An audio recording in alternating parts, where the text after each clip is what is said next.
The views and opinions expressed by tonight's guest and topic of discussion do not necessarily represent the official policy or position of Spaced Out Radio, Spaced Out Saturdays or Sundays, SOR Media, its hosts, syndicated carriers, or anyone associated with this broadcast. Any rebroadcast, reproduction, or other use of this broadcast or podcast without the expressed written consent of SOR Media is strictly prohibited. Listener discretion is advised.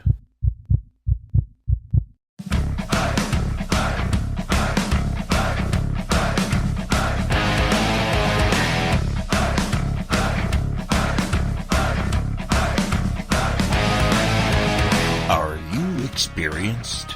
Then come own the night with us.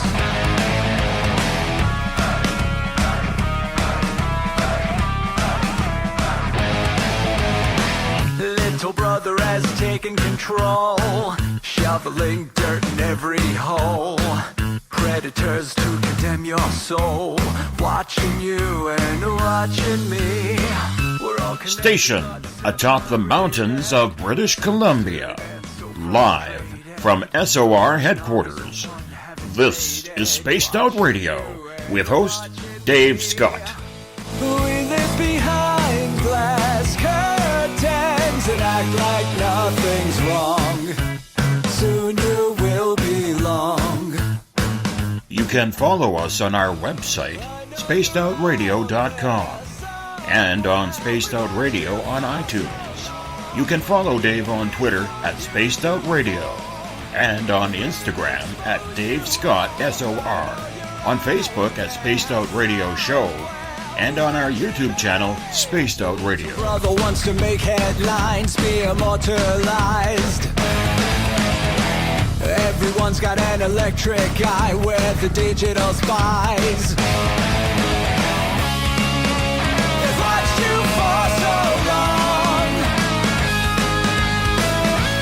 I know you're out there somewhere watching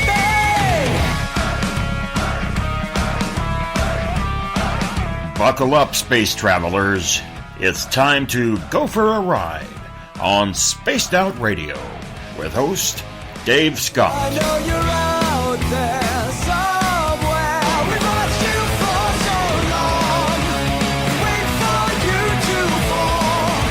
We will expose you all. I know you're out there somewhere watching me. Little brother wants to make headlines, be immortalized. It's Friday, October 19th. Saturday, October 20th, if you're on the East Coast or across the pond. And this, my friends, is Spaced Out Radio. We made it to the weekend, as I am your host, Dave Scott, broadcasting to you live from the Great White North on top of the mountains of central British Columbia, right here at SOR headquarters. We are 150,000 strong nightly on the SOR Radio Network and Deep Talk Radio, and we say hello to each and every one of you. If you want to take a listen to our archives, they are free. Yes, free. Go to youtube.com/Spaced Out Radio. Do old Davey the favor. Hit that subscribe button. I would appreciate that. Our website is spacedoutradio.com, where we have a plethora of features for you. You can rock out to Bumblefoot, shop at our store, read up on the encounter online, and so much more. By the way, with our store, you got to remember, we're going to have a bunch of new products coming up here in the next couple of weeks. Tonight's show is brought to you by the YouTube channel Ensuho. Sebastian Martin brings high-quality messages to the masses. Go to spacedoutradio.com, click on the Ensuho banner, and subscribe today. If you haven't seen the movie The Conjuring, then you won't know who tonight's guest is. But for those of us who have, Andrea Perron has been one of the most requested paranormal voices the last few years. She's lived the hauntings and the strangeness that's followed since childhood.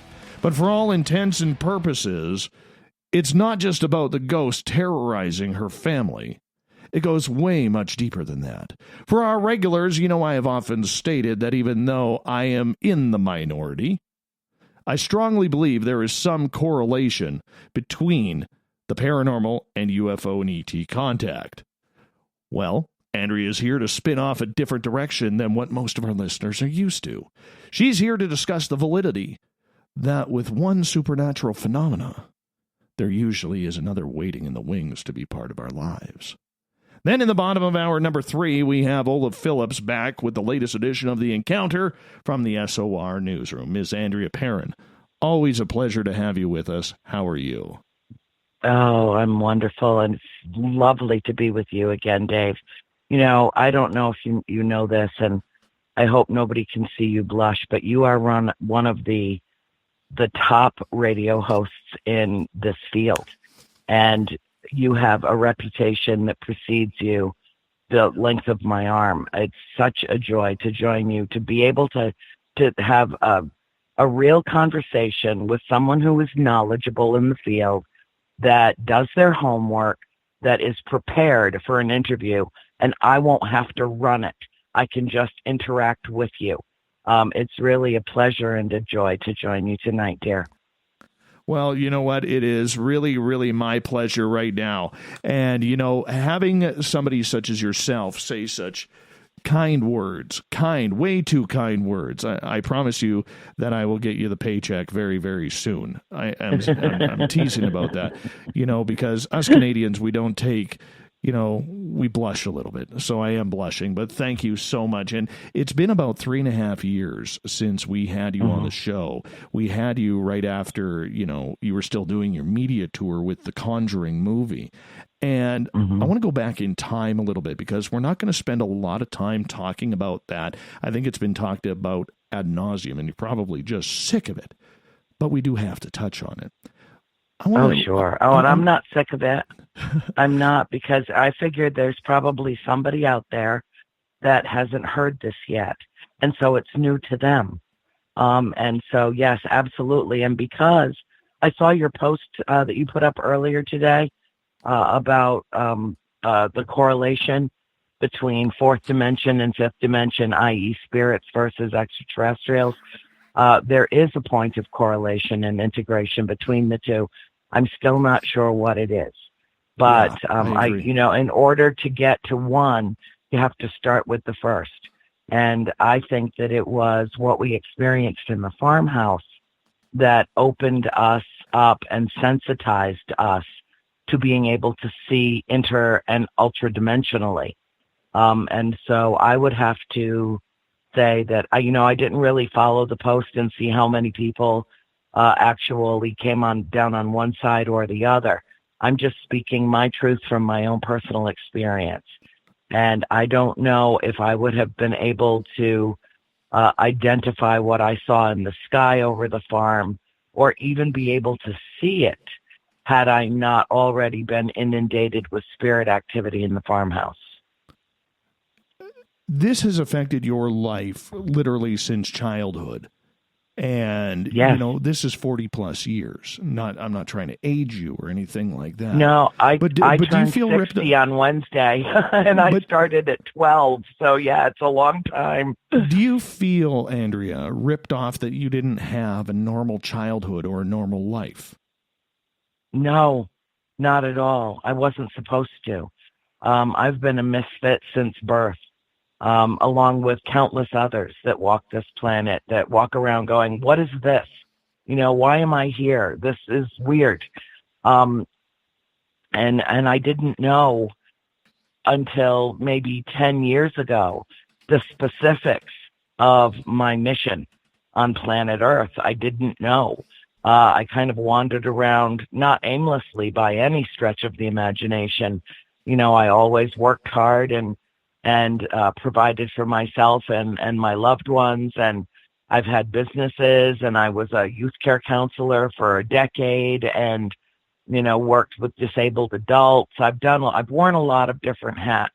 I owned a restaurant for 10 years. You know, I can cook up a storm. This chick can cook, let me tell you. Not bragging, it's just a fact. But it wasn't until in 2007 a bell went off in my head, and it was like, one of those old-fashioned clocks that when it rings, it annoys everybody within, earshot and kind of bounces across the night table. It was one of those clocks that just went off in my head, and it said, "It's time. It's time." And so some 30 years after we moved out of the farm, I began writing our tale of darkness and light, which turned into the trilogy, House of Darkness, House of Light. It was only supposed to be one book. It turned into 3. It covers the entire 10 years that we lived at the farm, and it begins before we actually moved to the farm, because I wanted my readers to know my family as a perfectly normal family, to be introduced to us in that respect, and then to see the series of incidents that literally catapulted us to the farm, and then to be able to watch the conversion that takes place as we go from being a normal family to a paranormal family. And then it ends after we've already left the farm, and we're sure that by leaving the farm that this episode in our lives is over, until we arrive at the new farm and the new house in Cherokee County, Georgia, and have the rude awakening that it's not over and it will never be over. So, being touched by spirit is something that's a permanent thing. It's a door that once opened can never be closed. And even though you can turn your back on it and pretend that it doesn't exist, eventually something will reach through and tap you on the shoulder and make its presence known. And that is the nature of the fourth dimension. I want to ask you about your family, because you are the face of all of this. You are the person, the one who has gone public with this. Why haven't the rest of your sisters or your mother gone with this? Well, my mom has done a number of interviews with me, or has at least hopped on while I was doing them. She's always at the ready to chip in with her attitude, her opinion, her predispositions towards the accounts and the events that happened to her, and her opinion about it now. And she and I are like-minded in that respect. Even though it was a difficult time, it was also the most enlightening decade of our lives. And therefore, my mother has no fear of death. She knows that there is something beyond our mortal existence. She just turned 79, a little bit before I turned 60. My dad is 83, and they both feel the same way. It was an incredibly enlightening experience. And, one of my favorite questions that I get asked time and time again is, why did your family stay?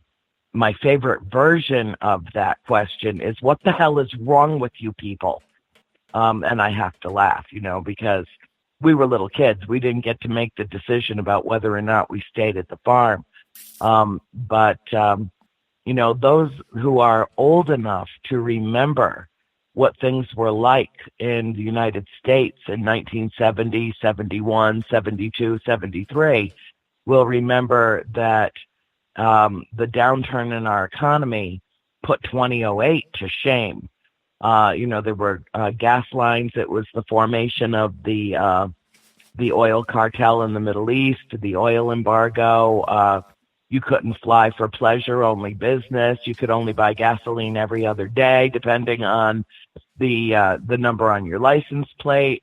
It was a very difficult time. My mother and father invested every dime they could get their hands on to buy the old Arnold estate, a 200-acre farm to raise their family, and it was losing value daily. I mean, they were underwater with that property instantly, and it would have financially crippled our family to leave it.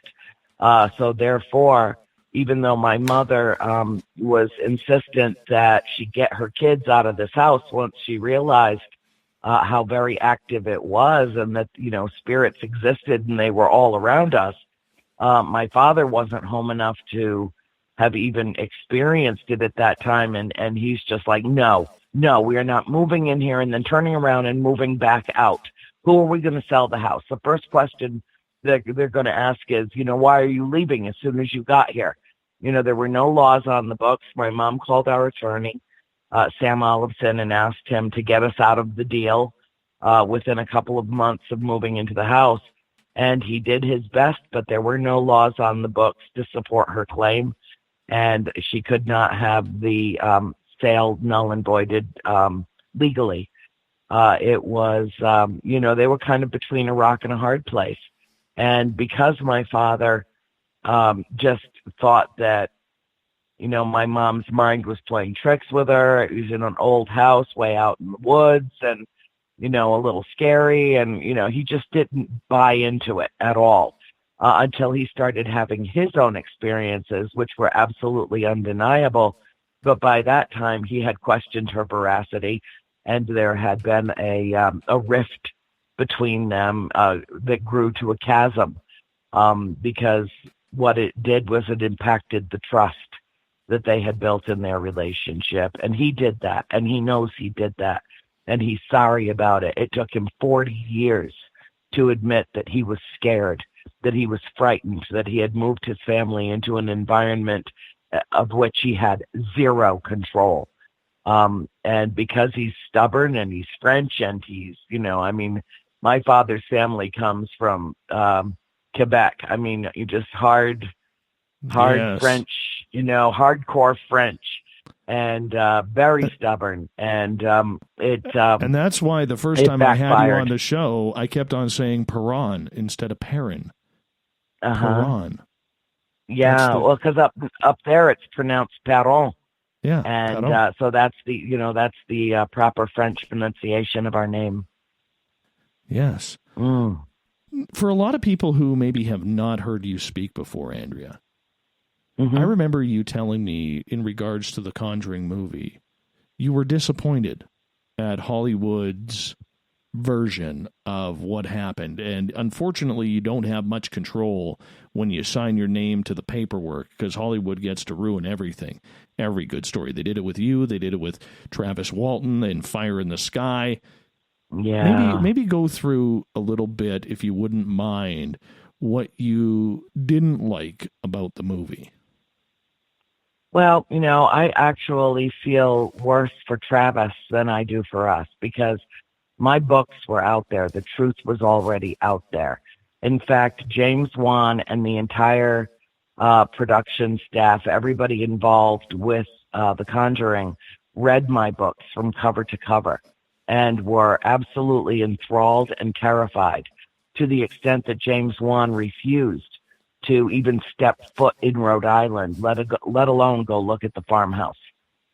He just wanted nothing to do with it. It absolutely terrified him. He did not understand why he had not heard of this story before, and it was because my mother refused to allow Lorraine Warren and her ghostwriter Gerald Brittle to pen the story of our house back in 1980 after we had already moved from the farm.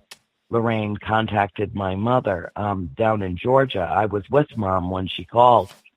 And the look on my mother's face when she picked up the phone and it was Lorraine Warren and we had not even heard from her in more than 7 years or about 7 years. And Lorraine offered my family a boatload of money to tell the story, not only in book form, but to make a film. And my mother flat out refused. Basically, after an incident that occurred at the new house in Georgia, Lorraine called back the next day and my mother asked her never to call her again. It was, how it was represented. Well, first of all, The Conjuring and the Conjuring series of films is all about glorifying the Warrens. paranormal investigative team of Ed and Lorraine Warren. It's the films and the concepts come from their case files. Now, I can't blame Warner Brothers or New Line Cinema for everything because there were many things about our story that were not included in the case files of the Warrens, because the Warrens only came to our house 5, perhaps 6 times total between October of 1973 and August of 1974. So not really even a full year that they were involved before my father threw them out of the house and basically told them never to come back. And that was the night of the seance that went so terribly wrong that it almost cost my mother her life. So he had every reason to be upset. Needless to say, that episode and that really horrific scene did not make it into their case files. My father turned around and punched Ed Warren in the face and took him right to the floor and broke his nose. You didn't see that in The Conjuring. You will see that in my upcoming films. Now, let me tell you, had it not been for The Conjuring being such a successful film, I would not have a 3-movie deal for my books. I would not have complete creative control of the script. I would not be in the position that I am in now, working with salt of the earth producers, some of the best people in what I affectionately refer to as Hollyweird. But we are abandoning the whole formula / method of the way films of this genre are made. And because there isn't a single scene in The Conjuring that comes directly from my books, I am completely and utterly free to retell the true story, not the finagled story, not the whitewashed story, not the toned down story that it was, but the whole real true story. And Dave, I've got to tell you, in my heart of hearts, I believe that people are ready for the truth and hungry for the truth, and they're tired of being misinformed because somebody thought that they weren't mature enough to handle it, or they weren't prepared to sit through. I mean, even the head of Warner Brothers said, you know, the 2 screenwriters tried to integrate elements of the true story into the screenplay, and every time they did, it was rejected and sent back to them, and they were told, take that out, take that out, take that out. There's no point in making a movie that no one stays to watch till the end. In other words, the implication being it would scare them right out of the theater. Also, because they wanted to sell bajillions of tickets, James Wan wanted a PG-13 rating, which he didn't get anyway, because the MPAA gave him an R based on how terrifying the film was. Meanwhile, I'm sitting there watching it going, where's the terror? You know, where's the, you know, I've never seen a horror movie. I had, in terms of comparative analysis, I had none, you know, because I've not ever seen a horror movie before, what would, you know, typically be considered in that genre. The closest I've ever come is, you know, an occasional vampire movie, and I just think they're really sexy, and so I don't consider them, like, horrible or anything, and I don't believe in vampires, and so I know, and people are going, oh, yeah, there are real vampires, yes, there are. Yes, I know there are people who think they are vampires and do bizarre things with blood. Yes, I'm aware of that. But do I think that vampires are indigenous to our species? No. However, you know, in terms of, I've never seen a slasher film. I've never seen, you know, I abhor blood and gore. It's nothing I'm interested in seeing. These are not images that I, you know, intend to let be downloaded into my brain. It's, you know, they never go away. So I'm very careful. And if you see me watching a movie, chances are it's a Hollywood musical. Or a Broadway musical that's been remade by Hollywood. You know, I'm just into, you know, The Greatest Showman and things like that. Sound of Music. Oh my God, I love it. But you know, it's really weird. I don't have a lot to compare it to, but I didn't find The Conjuring particularly horrific because what I lived through in that house was so very different than the characterization and the portrayal of our family in that film that the only thing that I found comparable were the names, and that was it. They represent my father as being all warm and fuzzy and, welcoming the Warrens in and, please help us. Nothing could be further from the truth. My father had zero interest in knowing these people. He thought that they were nothing but charlatans that were there to exploit us, take advantage of the situation. He never invited them. My mother never invited them. She had no idea who they were when they showed up at our kitchen door the night before Halloween in 1973. So how did they get there? Well, that's very interesting because there's a man named Keith Johnson. Keith and his brother Carl were part of a paranormal group at Rhode Island College. And Keith said that my mother called him and told him that, we had a predicament and could he come investigate. When he and his crew showed up in August of 1973, my mother was stymied. She's like, who are you? She thought they were friends of mine from school because we were really roughly the same age. He was only a few years older than me. And he said, but you called me. And she said, no, dear, I never called anyone. I've never discussed this outside of our own family.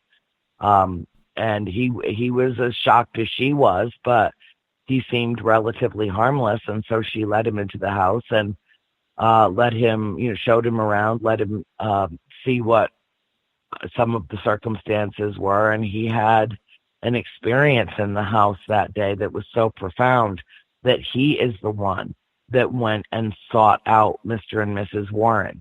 Now, what happened that brought him to that house, I can only describe as spiritual interference or perhaps destiny or both. I think that in the big picture, Keith Johnson was supposed to be somehow involved with the telling of this story and the bringing this story to light. Do I think that spirits are capable of throwing human voices? I know that for a fact. Was my mother being influenced to call Keith Johnson? Perhaps. Did someone else call Keith Johnson? Perhaps. We will never know exactly, but he is the one that sought out the Warrens during a seminar at the University of Rhode Island about a month later. He is the one that told them what happened to him at the farmhouse. And then they waited until just before Halloween to go to the farm, laboring under the misconception that if they went closest to Halloween, that's when the quote-unquote veil would be thinnest and that they would be most likely to see a manifestation on the property. And when Mrs. Warren said that to my mother looked at her and said, well, then every day must be Halloween because there is no veil in this house. Weird. So weird. That's how it started. So there was a real love-hate relationship with the Warrens at that time. And unfortunately, Hollywood portrays it as they're coming in with the capes and superhero tags. Right. Right. And they also misrepresented our family in that they tried to juxtapose the devout Roman Catholic Warrens with the godless heathen parents. And nothing could be further from the truth in terms of our religious affiliation. My father was born and raised Catholic in a staunchly Catholic home. Went to parochial school, served as an altar boy throughout his youth, went into the Navy after he graduated, and his intention was to finish his service and then go directly into the seminary and become a priest. While he was in the service, he met my mom through a friend. They were stationed in Virginia, but his friend went down to Georgia to see family of his, and that's how my father met my mother. And she was only 15 years old. He had to wait for her to grow up, but he knew that she was the one he wanted to marry, and so he waited. But it kind of, blew apart any plans of him going into the priesthood, and instead he ended up with 5 little girls as his offspring. So, you never know which twists and turns are going to take you through this thing called life, and it is a very interesting journey, to say the least. But to get back to your original question, would I swap it for a more normal, staid life? No, I wouldn't, because what it has done for me in terms of my own integral understanding of our place in the universe and our reason for being. I can't imagine any other scenario that would have been as illuminating as the way that I grew up on that farm with my 4 younger sisters and my parents. And I think in answer to the big question, why did you stay? I think there are 100 reasons why we stayed, in spite of what was happening. But the big reason, and the truest reason, and the most important reason, is because we were supposed to, or it would have happened another way. We were supposed to stay there, have that full experience for a decade, and then 30 years later, I was supposed to tell the rest of the world about it when they were ready to hear it.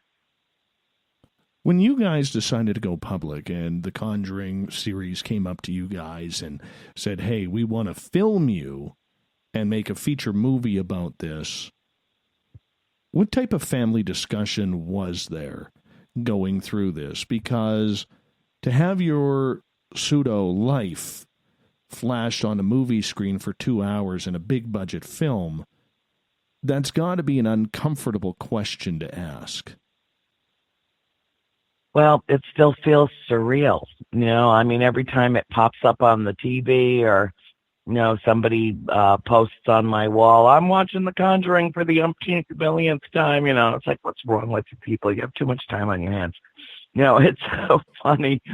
But, when I see it and I see Shanley Caswell playing me, for instance, it doesn't really seem real to me. It's odd. It certainly is. But, there were things about that film, even though the discrepancies are glaring, in the grand arc of all things considered, it got a lot right, too. The impression that people leave that film with it's threefold, really. Good conquers evil, love conquers fear. The Perron family experienced an extreme haunting that they all survived. And all of those things are true. And there are elements of the film that are accurate. But for the most part, that story was cherry-picked from the case files of the Warrens and includes a few elements of our story. And then a whole third story was conjured in the minds of 2 screenwriters that were absolutely overwhelmed with the amount of material that they had to work with, because I did give them permission to, I never thought that there would be any other films. I wanted The Conjuring to be as accurate as possible. And was I disappointed in the lack of accuracy? Yes, I was. But there were cosmic kisses in that film, too. Things that told me this is okay. It's all right. Don't be worried about it. They did their best with what they were working with. And one of them, and I think the most important one, is there's a scene in the film where the camera pans around into what is supposed to be my bedroom, and Shanley Caswell standing there. And as the camera comes around into the room, you look up on the mantel board and there's a picture of a white cat. It's a folk art drawing of a white cat. I have that identical picture hanging in my office right now. I don't know if it was a paint by number set. I don't know where it came from. All I know is, or why they had a duplicate of it. Probably it was a paint by number set, which was a big thing in the 70s. Everybody had them. But when I was a kid, I was just about to turn 13, which was a very pivotal month for me. In the month of October of what was it if I was 17? It was right after we moved to the farm. We hadn't even been there a year. And my mom had made friends with a woman named Fran, and Fran came to get us. And we all went to a little flea market, one town away, an outdoor flea market. And I saw that picture sitting on the floor with a 50-cent price tag on it. And I fell in love with it. I've always been enamored with white cats and black cats and have had my fair share of both, believe me. But I just loved it. And I picked it up, and because my birthday was the next day, I asked my mom if I could have it for my birthday, and my poor mom didn't have 50 cents to buy it for me. She was flat broke. But Fran bought it for me and gave it to me for my birthday. And I've had it with me ever since for the whole rest of my life. So imagine my surprise when the camera pans around into what is supposedly my bedroom in a movie made about my family. And there's that identical picture sitting up on that blew me back in my chair, unlike anything else in the film. That was, bang, here you go. It was proof for me that there were cosmic forces involved with the making of that film, with the telling of our story, and with everything that is going forward. The last time I talked to you, Dave, which, yes, I think was about a little more than 3 years ago, that feels like 3,000 years ago to me. Right. That's how much has happened in that amount of time. That's unbelievable. Oh, unbelievable. Yeah. In regards to it. Yeah. When you are going through, and you've done thousands of interviews on this now, and you have had all sorts of experiences and coming up, the one thing that I recalled majorly from our interview back then, and I kind of caught you off guard with it because I remember your response was about the fact if there was any extraterrestrial activity around your farm. And I remember I kind of caught you off back, and you were almost like, why are you asking that? Nobody ever asks me that. And in fact, you were proud that question was finally asked. Yeah. Yeah, you were the one that broke that wide open for me on the radio, because that was not something that I discussed very much. And there was, it was no secret among my clan, among my tribe of followers, my people, my readers. But I didn't include anything about it in the trilogy, nothing.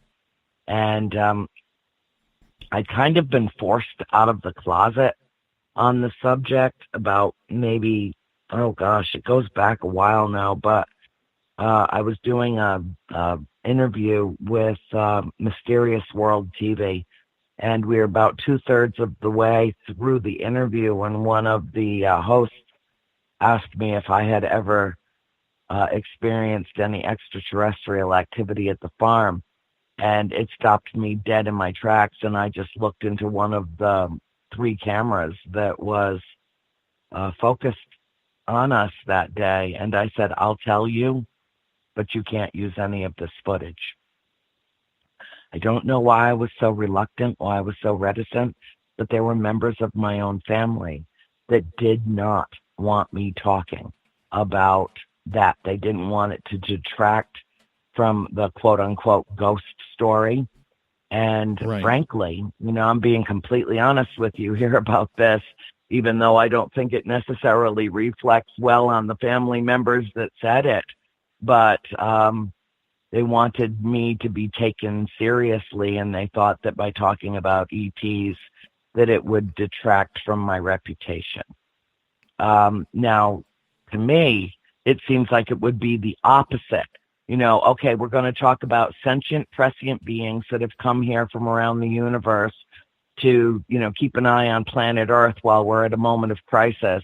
That seems perfectly logical and plausible to me versus seeing dead people, but they saw it in the reverse, and they thought that it would have a negative impact and an adverse impact on the story of the trilogy and the farmhouse if I started talking about the pretty lights that I saw in the sky over it.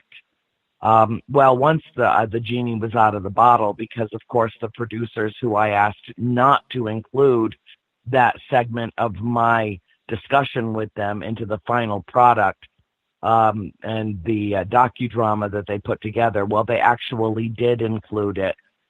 And they did such a good job with it that I let it go. I took that huge leap of faith and I let it go. And so they had cut a deal with Warner Brothers because it was at the time that the DVD of The Conjuring was coming out.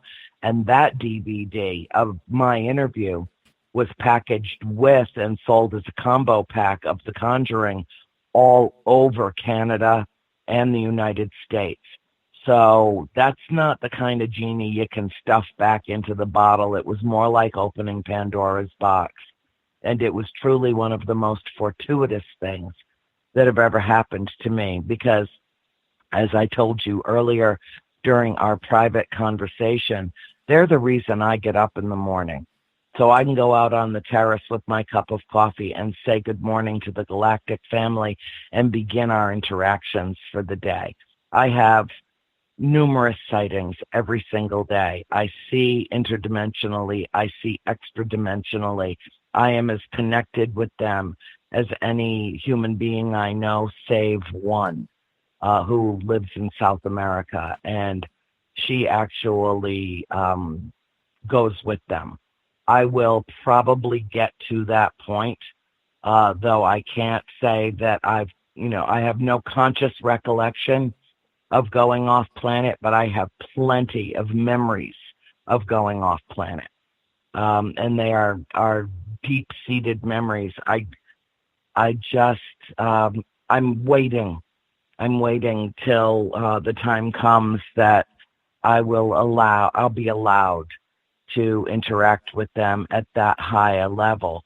But it doesn't matter because even if every experience that I've had, if all my experience with the galactic family were to stop tomorrow and for me to never see them again, never have any interaction with them again, I would have a treasure trove, a wealth of information to impart about them. And even though I would miss them terribly, they would always still be a part of my life. I loved them dearly, and they mean no harm, and they are here to help us. Even though they cannot intervene on our behalf, they cannot interfere with our evolution as a species, as a race. They are here to lift us up and to raise the vibration of this planet and to somehow make their presence known to the extent that it enlightens humanity and brings us to a higher understanding of our existence and our place in the universe. Tell me about the first UFO you ever saw. Oh, it was phenomenal. Oh, my God, it was so great. All right, hold on. Before I even tell you this, Yeah. I'm taking my coffee outside in my nice 75-degree Florida weather so that I can have a cigarette. Well, it's great. Yeah. I am barefoot. Set the tone. I know.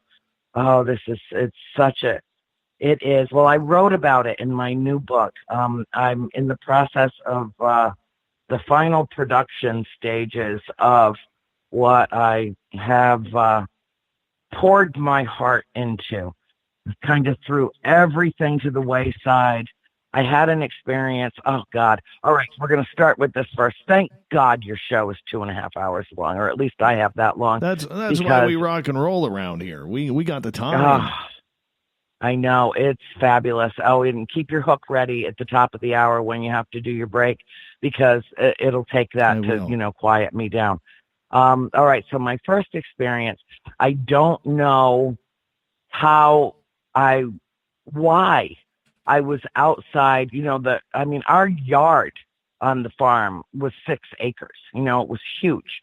And I don't know why I was standing outside alone, especially because being the eldest, I always had siblings around with me. I was kind of like mommy's little helper, and I helped keep up with the kids, and I always had a sister or 2 or 3 with me wherever I was or whatever I was doing, but not so that day. and it was a very cool, crisp day in October of, let's see, I was 1972.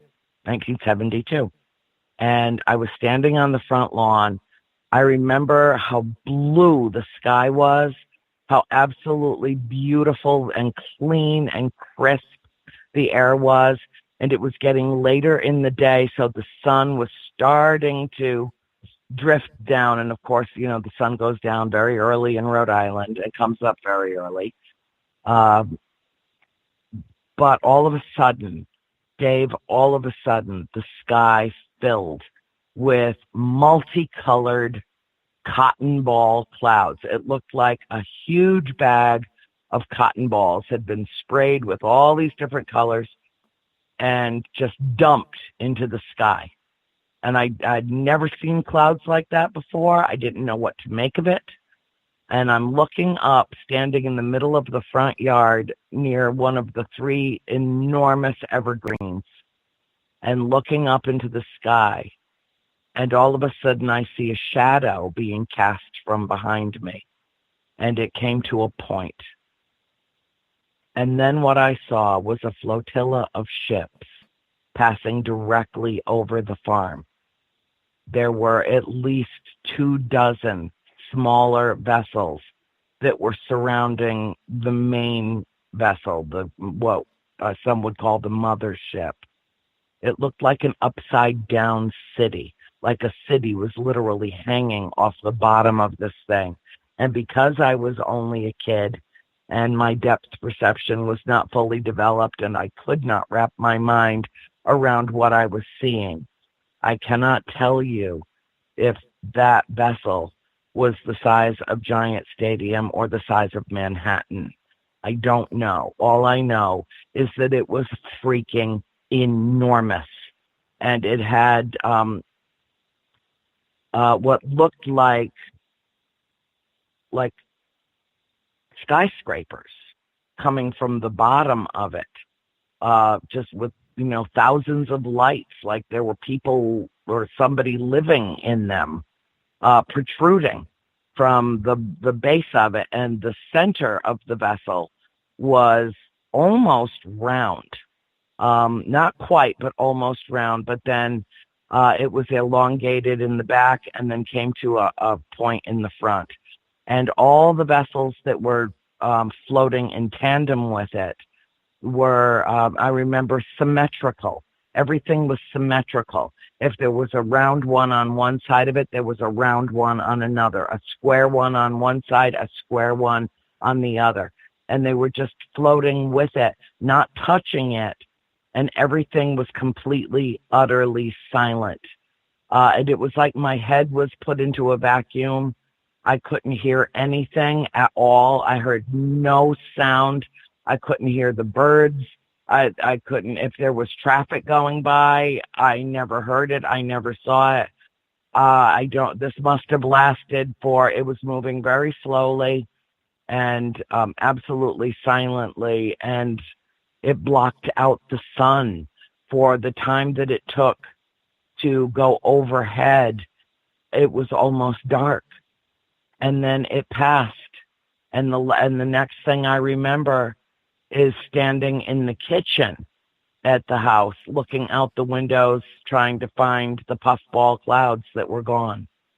So I have no memory of leaving the front yard and going back into the house.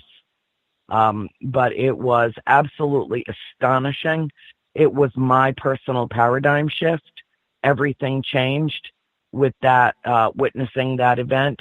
And it wasn't until more than 30 years later that I found out that a flotilla matching its description showed up on the radar over Nova Scotia, came down the entire eastern seaboard, cut across the pond, made a tour of Western Europe, and then disappeared in a split second over the North Pole when the Royal Air Force scrambled their fighter jets to go after it.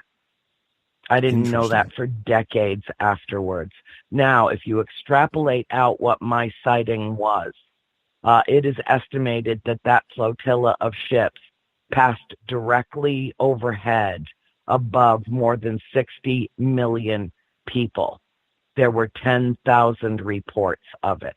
If 1 in 10, or even 1 in 100, or 1 in 1,000 reported it, that's still a fraction of the amount of people that should have technically seen it.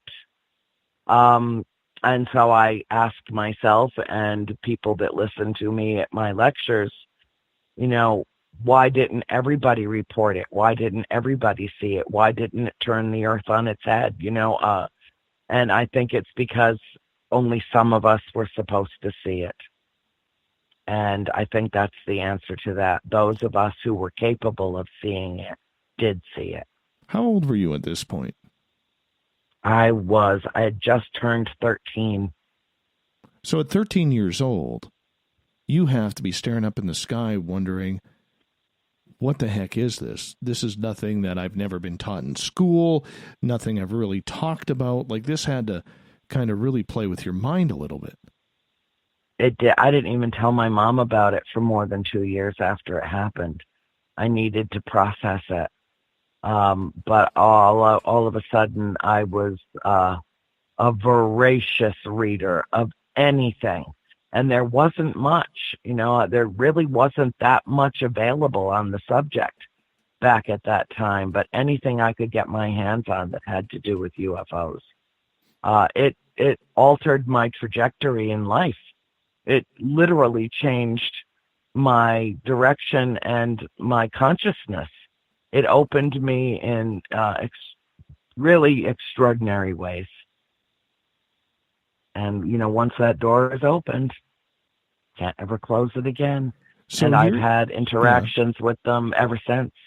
So here you are, 13 years old. You have this house that there is a very high strangeness of paranormal activity that at times is scaring the living daylights out of your family. Now you get hit with the UFOs. At any point as a teenager, going through what teenagers do, especially girls at that point, did you question your own sanity? Did you question your faith, question who you were and why this was all happening to you? I never questioned my sanity. As head in the clouds as I am, I'm still grounded and, intellectually precocious, a very curious woman. I never questioned my sanity. Others may, but I never have. I feel like I'm probably one of the most sane people on this planet, which is why I find it so disturbing to be here. But I did question my faith. I did question my own perceptions. At first, I thought it was some kind of a dream that I had. But then when, over the years, visions of it revisited me in my dreams, I realized, exactly when this happened. I mean, I remembered every detail, the smell of the air, the light in the sky, the sound of the birds, and then the absence of bird song. I remembered everything about that incident. I don't think it was my first contact. I think it was my first conscious contact. I think that I had been contacted innumerable times before that. And I don't think that I'm from here. I think that I'm one of the people on this planet that are known as, there are a lot of new words in the spiritual vernacular. The way showers, the seers, the oracles, and all of that. And I don't consider myself any of that. I don't. I'm just Annie, really. And that element of my personality has never changed. I'm a very humble person. I'm a modest person. I'm a relatively demure, unless, somebody does something to hurt my family, and then I turn into a raging maniac. But other than that, I'm a pretty cool chick. And it it altered my perceptions in immeasurable ways. It made me much more cognizant of what reality actually is. Most human beings live in a 3D construct. And the veil between dimensions is a human fabrication, for lack of a better word. It's how we feel most comfortable living in our little box. But it's not the truth of our existence or reality. And actually what happens when I teach people to engage with and interact with what I refer to as the galactic family, not aliens. They're no more alien to this planet than we are. They begin to see their old reality with new eyes. And it is truly a life-altering event. And I am privileged to take people out at every event that I go to and get to watch that transformation occur, get to see them see the galactic family for the first time. It is absolutely phenomenal. It is amazing. Right. And it's why I'm here. Andrea, I'm going to get you to hold on for a couple of seconds here as I am about to go to our first break of the night. Andrea Perron is our guest tonight on Spaced Out Radio. In the next hour, we're going to talk about the correlation between paranormal events and UFOs and how it's led to her new book that'll be published soon. You're listening to Spaced Out Radio. I am your host, Dave Scott. We'll be back right after this. Hello, this is your guitar man, Ron Bumblefoot THAL, and I have to tell you, I love the response I get for Little Brother is Watching from Spaced Out Radio fans. It's amazing how music can inspire and make people think deeper about what's going on in the supernatural world. You can head over to my website, bumblefoot.com, to check out my music, my guitar workshops, my touring, even check out some of the hot sauces that I'm working on. And make sure you keep on listening, because with Spaced Out Radio, you know Little Brother is watching. Did you know Spaced Out Radio runs 7 days a week? Hi there, this is Tessa Nicole Thomas, and I'm here to take you on a paranormal journey each Saturday and Sunday night. Why change the station when you have it all right here? Together, we'll hang out and share some strange and scary stories. And don't forget, we have Psychic Sundays as well, so come tune in Spaced Out Weekend. We get going at 9 p.m. Pacific, midnight Eastern, only at spacedoutradio.com, where we own the night.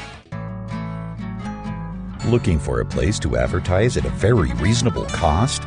Look no further than Spaced Out Radio.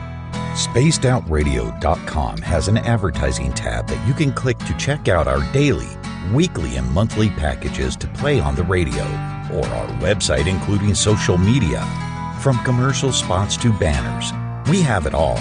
Check out our competitive pricing today.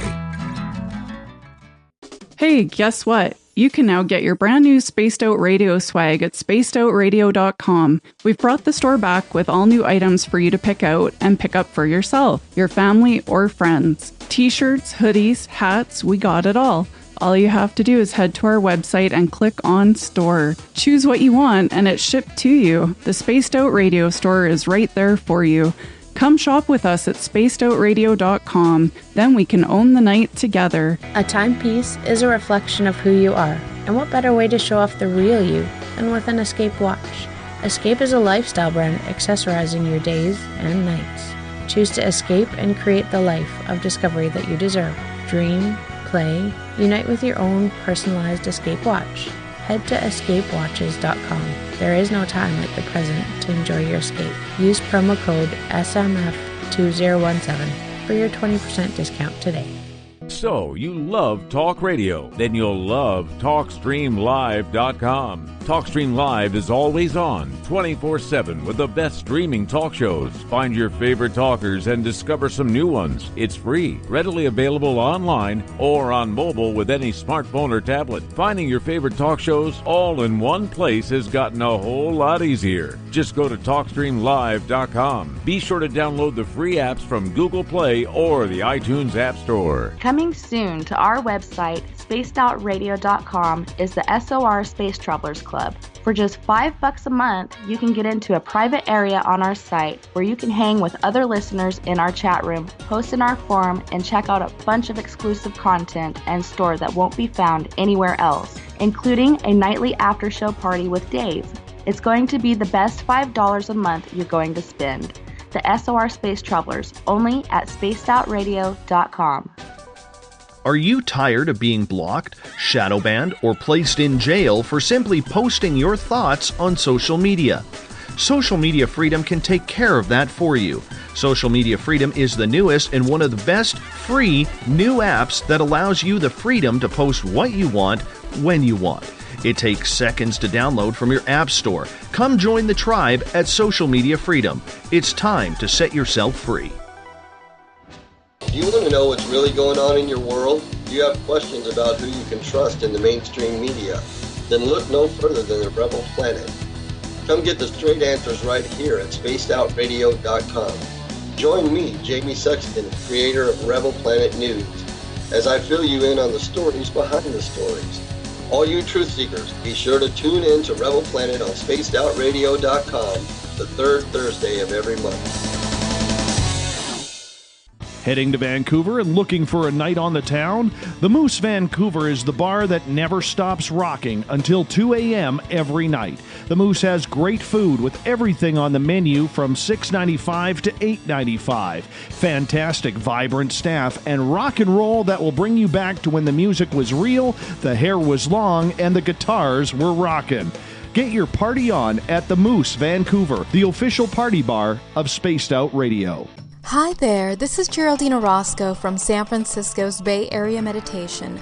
I invite you to join me the first Tuesday of every month with Dave Scott for Spaced Out Radio's The Spiritual You. In this fast-paced world we live in, it's time for you to take some time for you. We'll cover every possible subject from powerful meditation to healing techniques to your own intuition and spirituality. So come join us for The Spiritual You. When it comes to the news, we look for the stories that the mainstream won't cover. Welcome to Spaced Out Radio's The Encounter. This is News Director Everett Thiemer. The Encounter is about the weird and strange stories that occur daily, and we scour the world looking to bring them to you. You can hear me with Dave Scott every Monday through Friday in our Encounter news segment. Read us online at spacedoutradio.com or check us out and give our Facebook page a like at SOR The Encounter. We're bringing scientific thought to the paranormal. Hi there, this is Spaced Out Radio scientist Chris Cogswell. Join me, Chris Zuger, and Dave Scott the second Wednesday of every month, where we break down the who from the woo when it comes to everything paranormal. We'll investigate and try to bring sensible answers to those straight and sometimes outlandish questions people have. Hey, not everything has an answer, but we'll do our best. Listen in to Reality Paranormal only on Spaced Out Radio. The views and opinions expressed by tonight's guest and topic of discussion do not necessarily represent the official policy or position of Spaced Out Radio, Spaced Out Weekend, Spaced Out Radio Limited, its hosts, syndicated carriers, or anyone associated with this broadcast. Would you like to connect with us?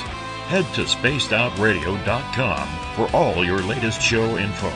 And hit us up on Twitter using the hashtag SpacedOutRadio. Now, back to Dave Scott and SOR. Welcome back to hour number 2 of Spaced Out Radio. Tonight, I am your host, Dave Scott. Thank you so much for being with us. This weekend, while I'm off in the wilderness finding my Zen and my Chi, you can listen in to Spaced Out Weekend as Tessa Nicole Thomas takes over the captain's chair. We get going at 9 p.m. Pacific, midnight Eastern at spacedoutradio.com. We welcome back everyone listening in on the SOR Radio Network and Deep Talk Radio. Don't forget, all of our archives are free for you at our YouTube channel, youtube.com/Spaced Out Radio. Do me a favor, hit that subscribe button. Bill Cardwell has set the password for tonight in the SOR Space Travelers Club. Amino heptafluoral cyclotraphophonitril. What the hell is this, Bill? Amino heptafluorocyclotetraphosphonatril. I don't know what it means, but Bill sets the password each and every night right here on the mighty SOR. Our website is spacedoutradio.com, where we have a plethora of features for you. You can rock out to Bumblefoot, shop at our store, read up on the encounter online, and so much more. Tonight we are talking with Andrea Perron. She's got a beautiful story. You may have seen some of it in the movie The Conjuring. Well, tonight we're tying in the UFO aspect to everything, because for a lot of people out there, they start off with these paranormal experiences, and then all of a sudden the UFOs appear. Andrea, welcome back. Hi, glad to be with you again. It seemed like 7 minutes, felt like 7 hours. I was so anxious to get back into it with you. Oh, me too. Me too. Right before the break, we were talking about your first UFO experience when you were 13 years old, and you were talking about these beautiful set of lights that you saw. Did you at that time think that you were taken, or did you have any missing time when that happened? Not that I recall. Not that I recall. But that is, that's not unusual. And that's why I said earlier that it was I think my first conscious contact, but that I had, I felt such a sense of comfort. I had zero fear, absolutely no fear of what I was seeing.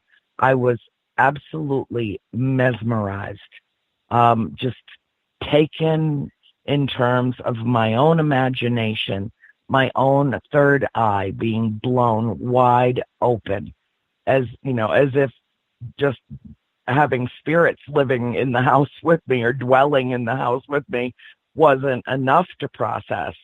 Then I suddenly, Dave, I think there are two important questions for human beings to ask, and the things that keep us up at night, the things that haunt us and worry us. And the first one is there something after death? Is there anything after death? And I can personally answer that. Yes, there is. There is life after death. Death is not the end. It's a conversion of energy, a transformational, transmutational process which occurs. And some beings choose to remain earthbound for a variety of reasons, but most move on into their next incarnation. I think that's how it works. Of course, nobody knows. There are no experts in the field. If you hear someone claiming to be an expert, run in the opposite direction. They're trying to convince themselves along with you that they know more than they do. The safest assumption any of us can make is that we know absolutely nothing compared with what there is to know of the universe. Nothing. So that being said, the second question that I think is the most pressing for humanity is, are we alone in the universe? And the answer to that is no, absolutely, unequivocally. The answer to that is no. We are not alone by a long shot. There are numerous races. There are 57 documented races that have visited this planet who are currently dwelling on it or in it right now. They've been here perhaps as long as we have, if not longer. And I think it's entirely plausible that humanity is somewhat of a failed experiment. And they're trying to tweak us, and get us to get to a higher place in consciousness where we stop destroying our mother planet and stop destroying each other. I really do believe that is their intention for being here. We don't live in a 3-dimensional, 5-sensory realm. We live in a multi-dimensional universe.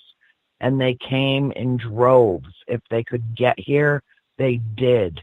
Some 70 plus years ago, when we began blowing off nuclear bombs, atom bombs and hydrogen bombs on this planet. Not only were we doing tremendous damage to our own Earth, we were likewise doing damage elsewhere in the universe because of the nature of intermingling, overlapping dimensions. And when we went boom, they answered the call. They came flying. And they've been here ever since, overseeing us, as the Honorable Paul Hellyer, the former defense minister of Canada, has stated on numerous occasions. They looked down on Earth and said, oh no, the children are playing with matches. Isn't that the truth? Isn't that the truth? You know, when we have these UFO type experiences, and yours happened pretty quick together at such a young age, when did you start realizing, Andrea, that there was some sort of correlation between the paranormal and UFO/extraterrestrial contact? That's such an excellent question. I found, I think in my own mind, I sensed the integration and the correlation instantly. I would put UFO activity beneath the very large paranormal umbrella. Anything that is metaphysical, not of this earth, are not appearing to be of this earth. If we can see it and we can experience it, then yes, indeed, it is part of our dimensional realm. However, not in the conventional sense, not what people see every day as a matter of course. And so that distinguishes it one from the next, and kind of juxtaposes anything that is fleeting and ephemeral and ethereal and metaphysical into a separate realm, which is actually not separate at all. We're the ones with the blinders on. We're the ones that, like to keep ourselves relegated to what is comfy and familiar and what we've been told since childhood. We've been indoctrinated to believe. When I think about how many children over the course of history have, come out of a bedroom, for instance, and approached a parent, a mother, and said, I have this vision of a little girl coming out of her bedroom saying to her mommy, Grandma read me a bedtime story last night, and mommy saying, no, honey, that's not possible. Your grandmother died before you were born. It was just a dream. You just have a memory of her from pictures you've seen, just rationalizing it away and telling a child that's been raised to be honest that they're not being honest with you, deliberately or not. The right and proper questions to ask when something like that happens is, really? What did she read you? What was she wearing? Did she say anything? Did she ask about me? What did she say? How long did she stay? These are the questions that would give the child confidence to be able to disclose the next visit, for instance, without being reticent and thinking that they would not be, held in account for their testimony.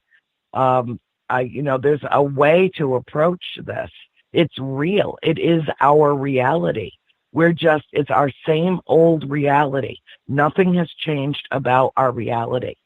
It's our ability to transcend our 3D realm and to be able to see in 4D, in 5D, and beyond, to transcend our self-imposed prison.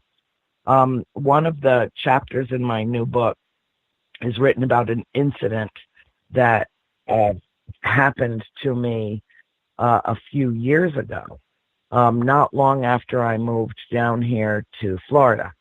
And I had been working very late one night. I was already working on screenplays for my books. I'd already been offered at least the potential, if I was able to generate some screenplays, the potential to, tell this story further. So I was really into it, Dave. I was throwing myself into it because that's the most important thing to me is the message, getting the truth out, not some fictionalized version of it. So I was working hard. It was late. I went to bed, and about 2:30, 2:45 in the morning, which is pretty typical for me to wake up around 2:45 to 3:30. I wake up every night that time anyway. But if I'm really tired, I can force myself to go back to sleep. Well, that didn't happen that night because I got a very shocking jolt, like I was pushed in my bed. And I was like, I don't want to get up. I don't want to go out. And then it happened again. So I got out of bed and I went outside just like I'm doing right now. Oh, you want to hear something really cool?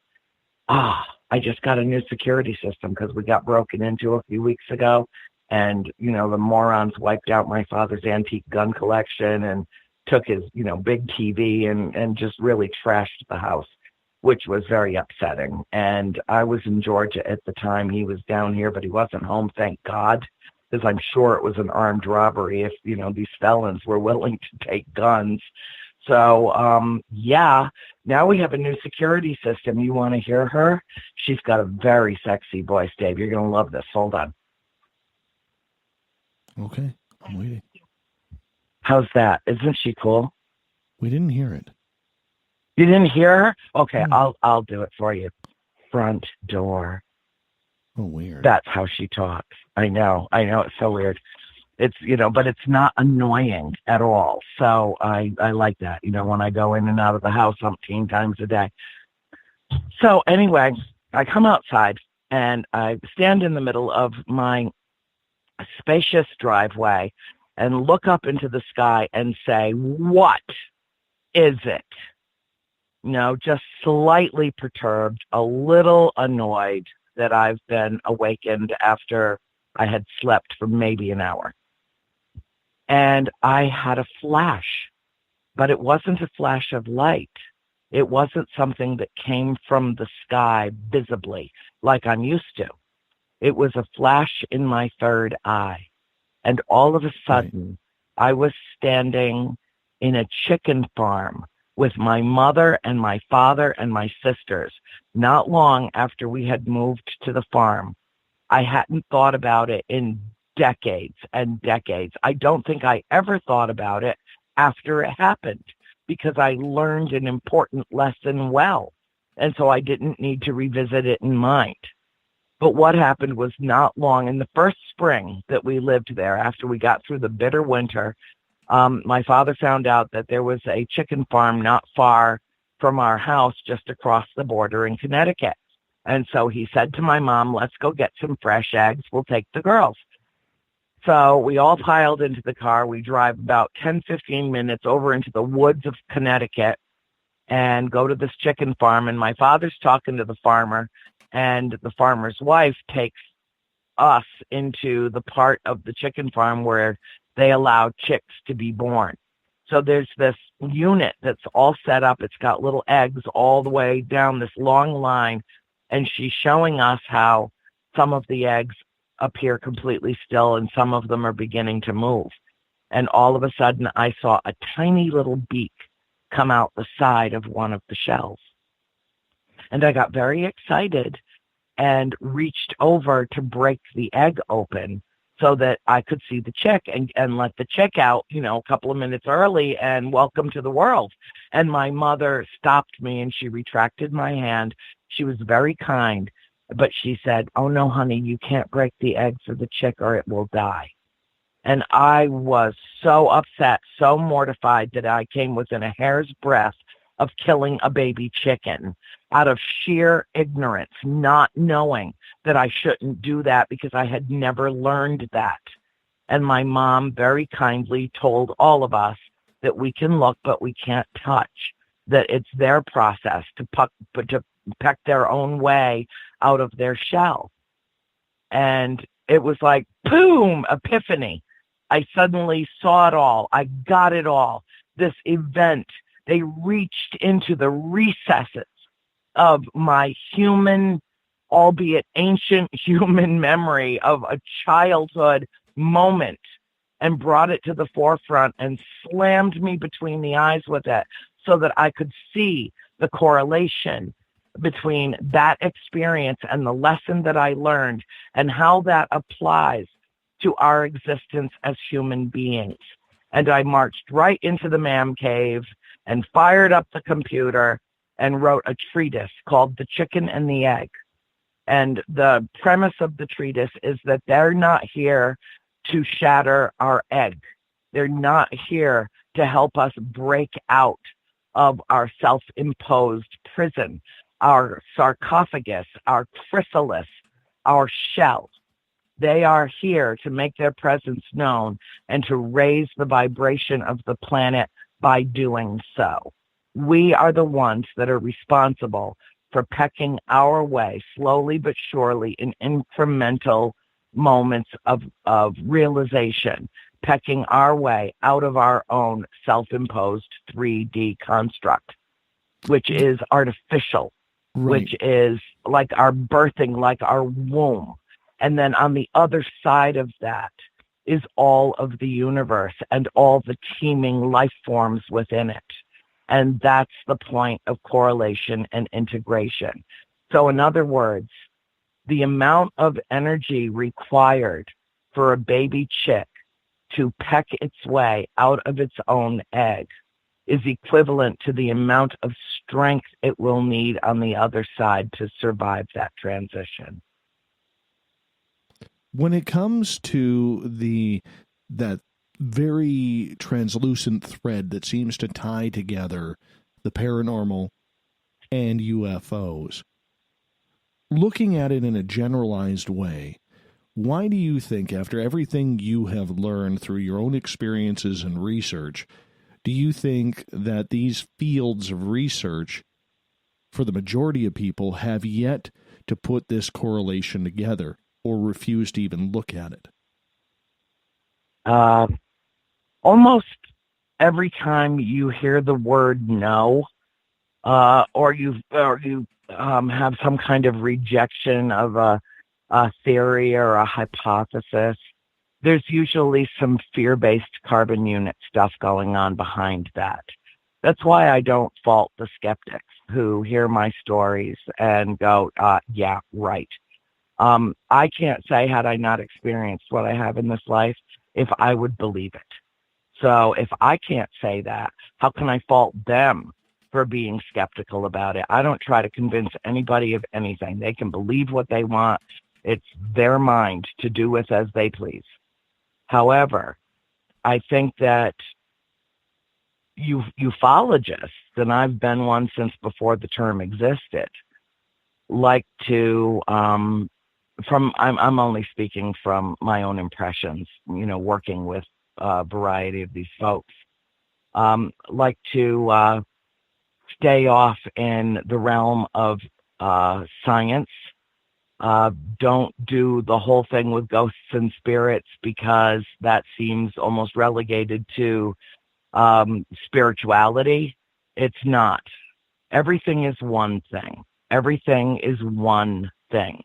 When we achieve that consciousness, when we come to the point of realization, when we understand and our awareness becomes everything is one thing.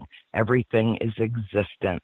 We are the ones that draw the borders and the boundaries and put the artificial constructs between this and that, between us and them, between you and me.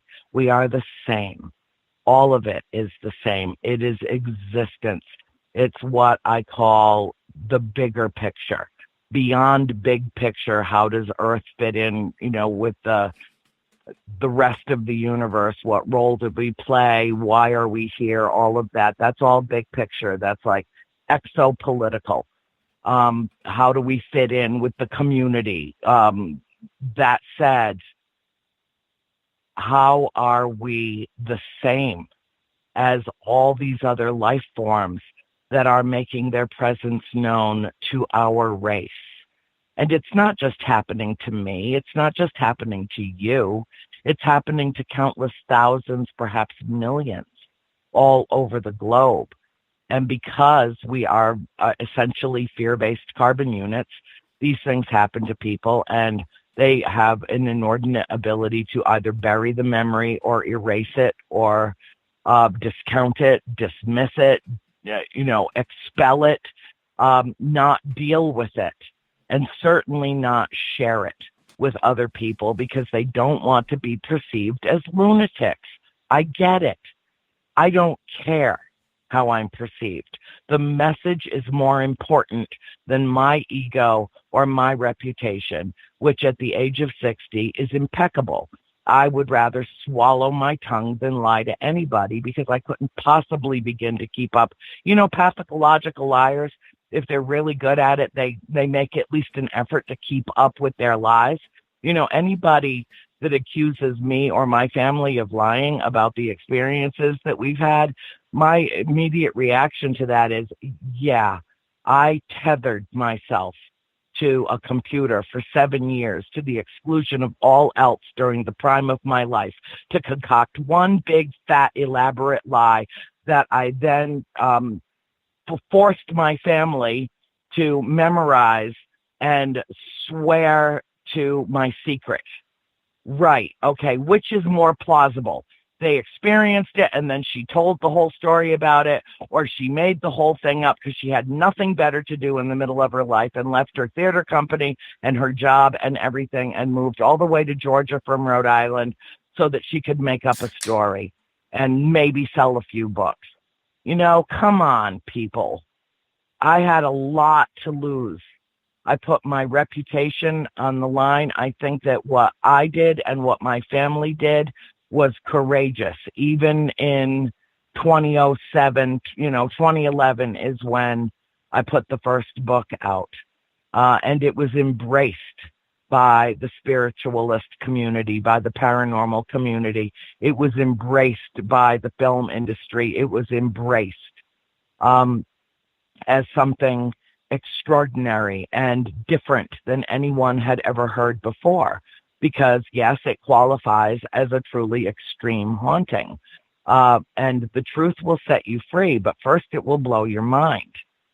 So, I had everything to lose, and I took that leap of faith. And I don't have any regrets about doing it because I am essentially a spiritual warrior for world peace. I am essentially a very brave woman and always have been, exhibiting that attribute in many different ways throughout my life. So it just follows logically that I would be willing to tell the truth about what happened to my family during the decade of the 1970s.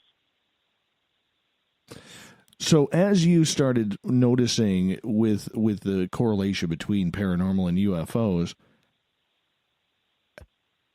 did both of the phenomena start happening more and more at the same time, or would it go a lot of paranormal and then the UFO, and then a lot more paranormal and then another UFO? How did that work for you? How did it all come together?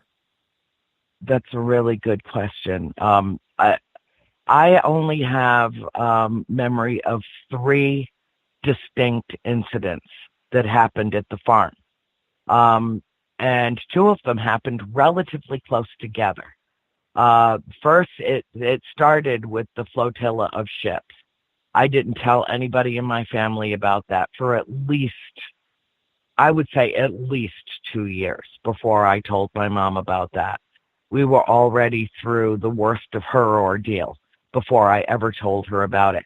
And in fact, I probably told her about it around the same time that our entire family saw 3 vessels at a distance making extraordinarily sharp, distinct, angular moves in the sky. It seemed almost like they were like photographing Earth from different locations, graphing it, I don't know, measuring it, I don't know, but it looked very precise. It lasted a long time, at least 20 minutes, and every member of the family saw it. And then there was a vessel that landed in the middle of our corn in our garden. And that happened later that summer. It was spring when we saw the 3 vessels out the kitchen window, and we were just doing the dinner dishes, and my mom saw them first, and we all went outside one after another, kind of followed the crowd like, what's going on out there? But I don't even remember us discussing it. I have no memory of us discussing it, but I do know that all 7 of us were outside watching it. And I don't know if there was any lost time involved. I have no idea. All I know is that it was mesmerizing and it was absolutely beautiful. And I was charmed beyond measure, charmed by their movement. It was just nothing that could have been made on planet Earth at that time, or even now, and covering vast stretches of the sky in split seconds. It was just amazing to see. And then later that summer, when our corn stalks were up very high, we always grew butter and sugar corn in our garden. We saw a vessel come in that looked quite small from a distance, but the closer it got, the larger it got. And it was not a very big vessel. It was in circumference at the base, was probably no more than 2 feet around. And it was in the shape of a cone, but like the top was shaved off. So it was flat on the top like a plateau, and it had panels of lights, beautiful, beautiful lights, colors I'd never seen before, all around it. And it came in, it landed in the cornfield, it stayed for about 10, maybe 20 seconds, and then zip, it was gone. It was just gone. It left a streak of white light behind it. And the next day when we went out to the cornfield, there was a perfectly round spot burned, like the corn underneath it had just been disintegrated. It was just gone. And nothing grew there for 3 more seasons after that. And then finally corn would grow there again. But, and that's it. That's the only memories that I recall from the farm, and nobody else in my family recalls any other than those 3. So, but the activity in the house, the spirits and what was going on was literally occurring day to day. Something would happen to somebody every day. Oh, I'm getting a download. Wow, right now. Hold on, I got to switch ears. Oh, okay. Let's check it out. What did the download say? I don't know. They just come when they come, but I think that they're excited. Excited about? Erroneously disconnected. Just call me back. That's just them, playing games or letting us know. I have technical interference a lot when I talk about them, or I use the D word, DEMON. I say that and all hell seems to break loose. I don't know why. I don't know what a demon is. I've never seen a demon. Everybody that writes about our story or talks about our story or makes little, movies to promote their own thing about our story, always say, the renowned demonologists, Ed and Lorraine Warren, dispelled the demon that was possessing Carolyn. No, that's not what happened. Even Lorraine will tell you, well, she won't anymore. Lorraine is in rapid decline, I'm very sad to say. But she admitted that they were in over their heads the moment they crossed the threshold of our farmhouse. 40 years later, in retrospect, she told me very honestly that she and Ed had no idea what they were getting into there and that she was very sorry. Wow. Pretty incredible. Well, I don't think that they were there to take advantage of our family. I think that they genuinely cared about our family and especially us, the 5 children. Yeah. I think that they were there to find out what was happening. They were drawn to the case. They were supposed to be a part of this story. All of this happened for a reason with purpose, so that this story and the messages contained within it could be disseminated around the globe in a way that nothing else could do. That's what The Conjuring did for this story. If it had not been for that movie, Dave, my books would be languishing in obscurity, dusty on bookshelves. No one would know about it. I couldn't possibly promote it enough to do for it what The Conjuring did. Right. No, I totally understand that. It's all give and take. It is. It and really now is. I have the opportunity to tell the whole true story in a way that it's never been told before. Maybe it's your little because piece of of that vindication. movie. Well, that story actually goes deeper. And someday, you and I will have a private conversation about that.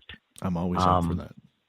Yeah, it's, not something that I would share publicly because of some of the harm that it could do to others. And I'll never put other people in jeopardy, even if I don't perceive them to necessarily be my friends. But there was finagling around that that shouldn't have happened, and some unscrupulous lawyers. And, what happened to my family has happened to countless others that have dealt with Hollywood.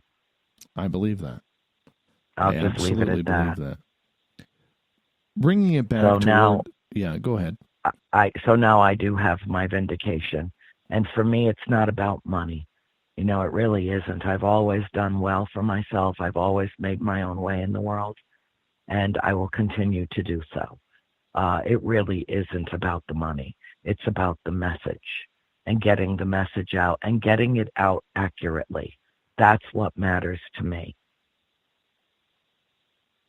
Getting back towards the tie between ghosts and UFOs / aliens, in any of your UFO experiences or downloads like you just had moments ago, have you ever got any messages from your ET brothers and sisters that kind of puts any answers into the paranormal experiences you've had?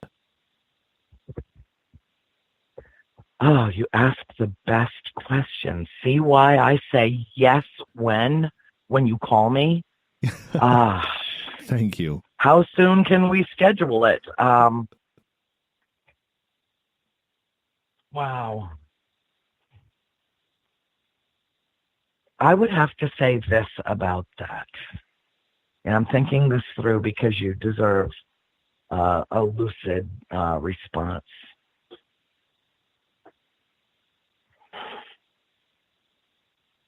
I think the paranormal is full of a lot of fraudulent behavior. Yes. And that it detracts from the overall message. I think that the truth always rises to the surface. And our story is probably one of the most well-documented in the course of modern history, certainly. But I also think that we are deaf, dumb, and blind, most of us, and live in a state of oblivion and are not connected and are not attached to anything other than our day-to-day lives and the mundane Sisyphean tasks of it. That we live almost one-dimensionally, almost grainy black and white compared to what there is. So, am I ask me the question again and let me get right to the root of it.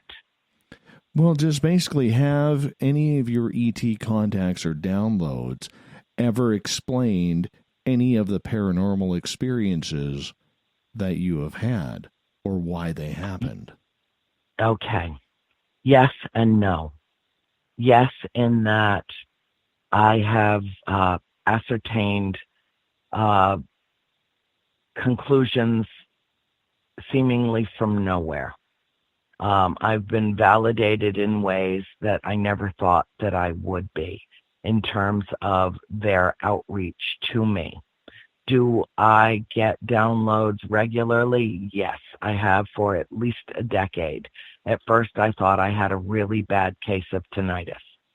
And having had my ears checked repeatedly over the years, all that has happened from these encounters is that my hearing has been enhanced as I've aged. So I'm basically, in terms of my sensory perceptions, I'm aging in the reverse. They're becoming more heightened as I get older and I have more and more connection.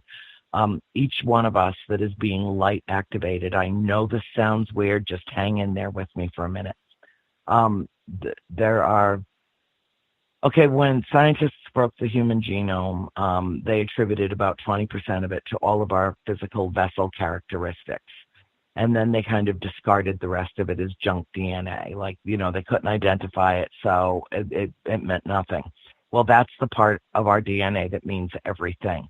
That is our ancient history as beings, as consciousness, as existence in the universe, and all the different experiences that we've had, and all of our ties to all of our ancestors, and all of our ties to all of the other existence of the universe is all contained within what got thrown out as irrelevant. And what's happening is that there are certain races, the light beings, that are bombarding us with crystalline light, with high energy frequencies.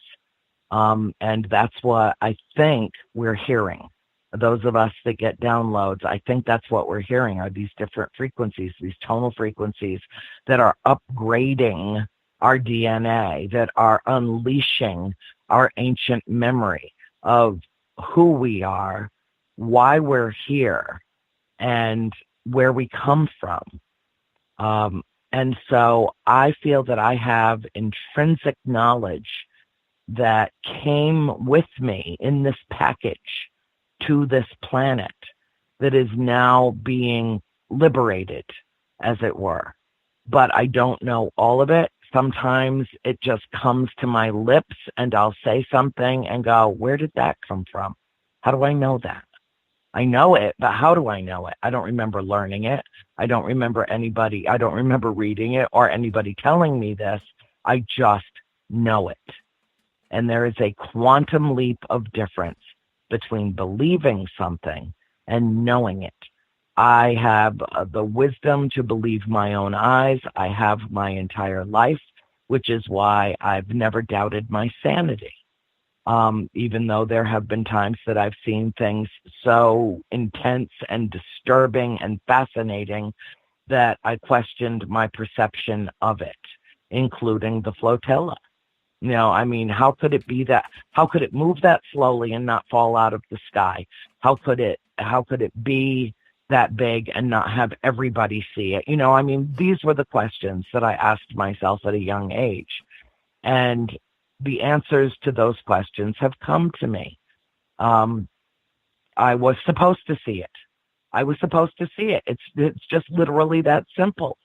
It was supposed to trigger in me something that is ancient, something that is connected to the universe in a way that I hadn't suspected I was connected prior to the sighting.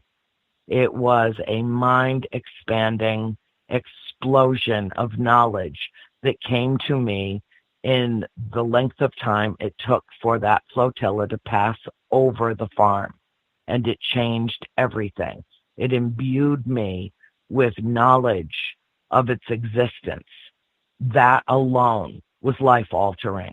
But everything that seemed to come with it has been the foundation on which I've built my entire philosophy of life.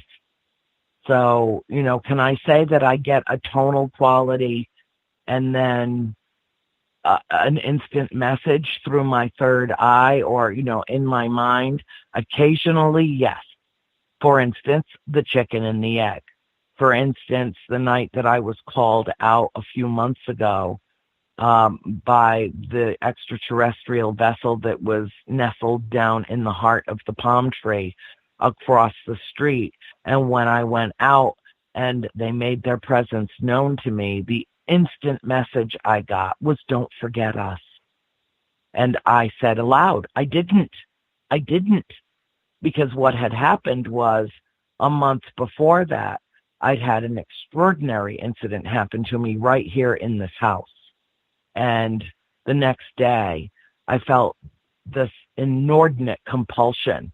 I was having flashes and flashes of memories of all the encounters that I've had, major encounters that have profoundly affected me, and just flashes of them incessantly as I'm trying to work on the second screenplay. I've got people waiting for this, important people And, and I'm working on the screenplay. And after 3 weeks of this constant knocking on my door after this incident and writing everything down on scraps of paper or napkins in restaurants or wherever I happened to be when, one of these memories would come to me, I would jot it down.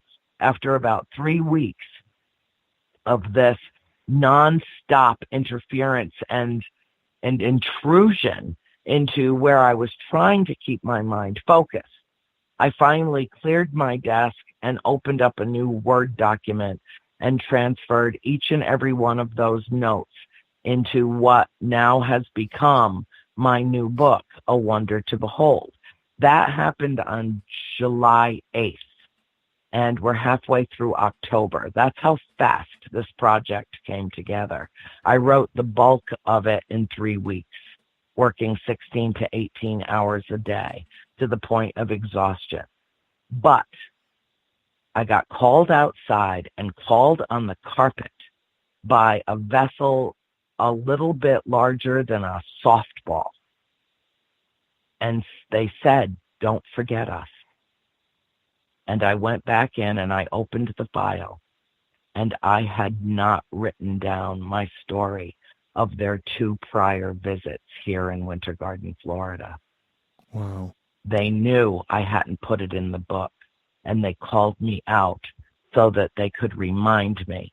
Right. And I went in, and then I wrote a beautiful story about them called Hearts of Palm. Beautiful. Beautiful. Sometimes it just comes to you. They are my heart. They are. You can tell this by is the higher emotion in love. your voice. It is. It's higher love. It's not earthly love. And Dave, I don't know who I love. Maybe I have met them. Maybe I do know some Arcturians personally. Maybe the Pleiadians visit me on a regular basis and I'm just not consciously aware of it. I don't know. All I know is that I love them and I trust them to do the right thing by humanity. And I intrinsically know that. I know that at a cellular level, at a visceral level, at a core level.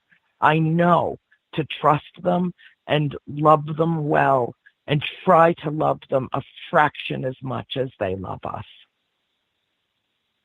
It's pretty deep. That's a love that a lot of people on this planet cannot even fathom because they don't even know if, spiritually speaking, if there's anything even out there. Right. Because they remained willfully blind and willfully ignorant. I mean, think about it, Dave. You know, you and I are living in the most pivotal time in the course of human history right now. And December 16th of 2017, when the United States government decided to disclose officially the existence of UFOs, and it appeared in the New York Times, I guarantee you nobody walked into the Pentagon that morning and said, "Let today be the day that we tell the world the truth." That's not how it went down. This was a well-planned, well-coordinated event. This was predetermined. This was they were predisposed to putting this information out for a reason. And as my dear friend John Tenney says, when someone gives you a little tiny crumb and says, look over here, you'd better look over there, because what they're doing is a deflection technique. It's trying to draw your attention away from what's really going on. And what's really going on is that crumb we were given was about as significant as a snowflake on the top of an iceberg the size of Antarctica. What the government has versus what we, the public, have been informed about are incomparable in terms of immensity. Well, anytime you can drop a John Tenney name on this show, now it's probably going to get a response on Twitter from that, because we know he's I listening. Adore him. Oh, we love him. I adore him. He's a good man. Brilliant.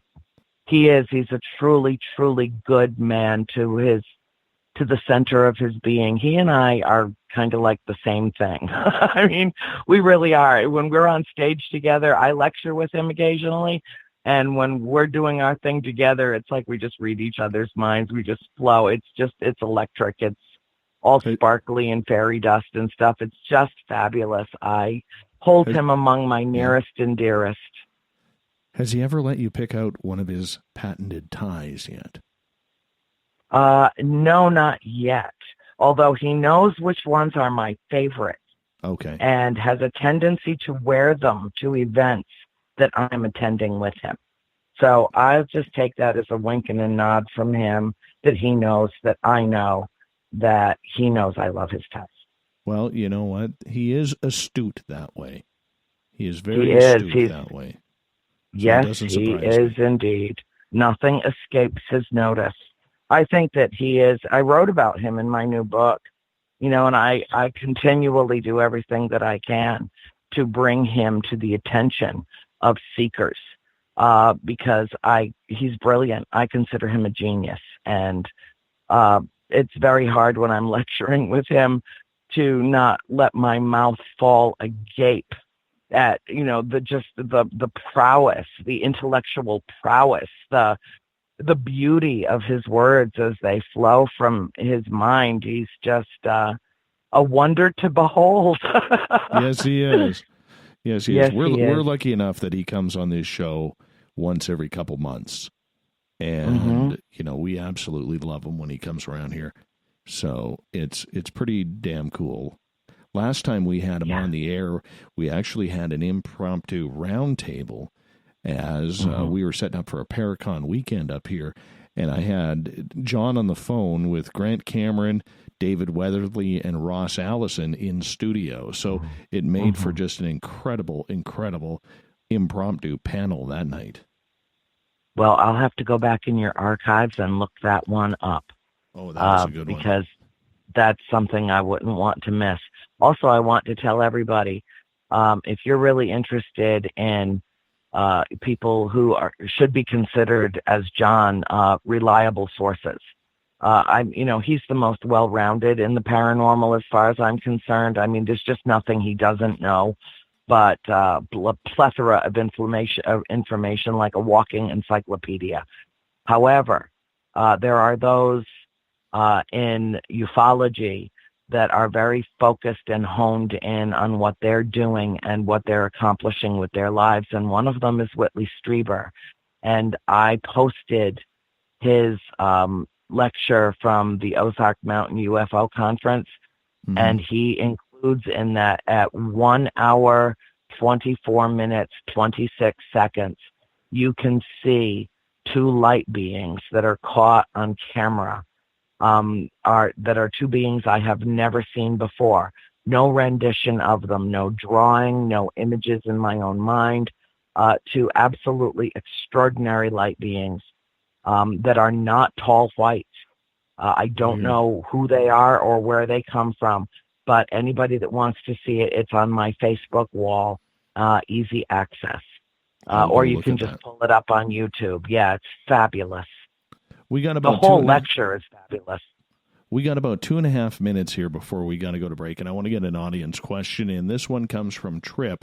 He says, Andrea, you mentioned being on the farm and the crops of corn and a UFO burning a circle in the cornfield.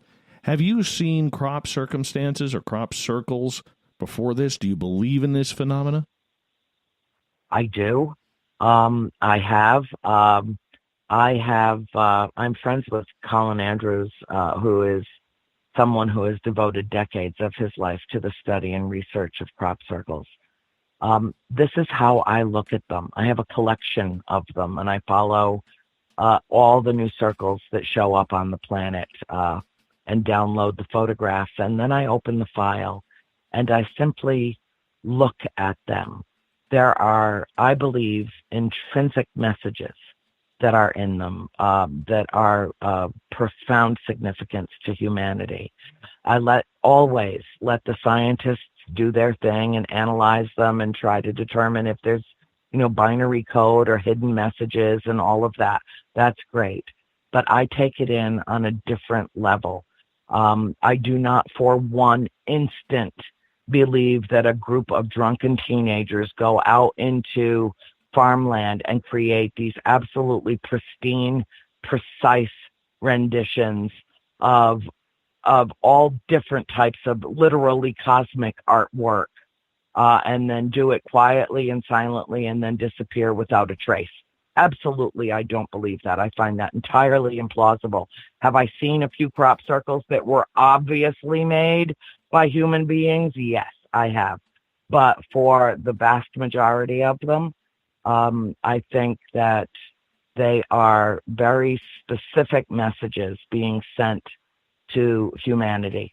And if we simply look into them, we will intuit what those messages are. And in the same way that I take in downloads and I just simply sit back in my chair and I relax and I let the messages in, not knowing specifically what the information is, but knowing that it is specific information that I will utilize during the course of this life and beyond.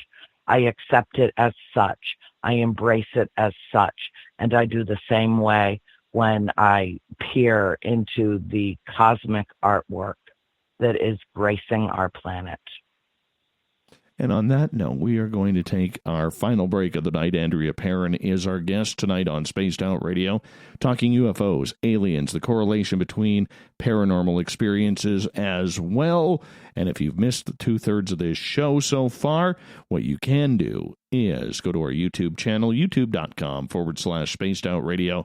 Check out all of our archives for free, including this one, which will be there in about 20 minutes after the show. You are listening to Spaced Out Radio. I am your host, Dave Scott. We'll be back after this. If you're heading to Vancouver, make sure you stop by the official bar of Spaced Out Radio, the Moose Vancouver.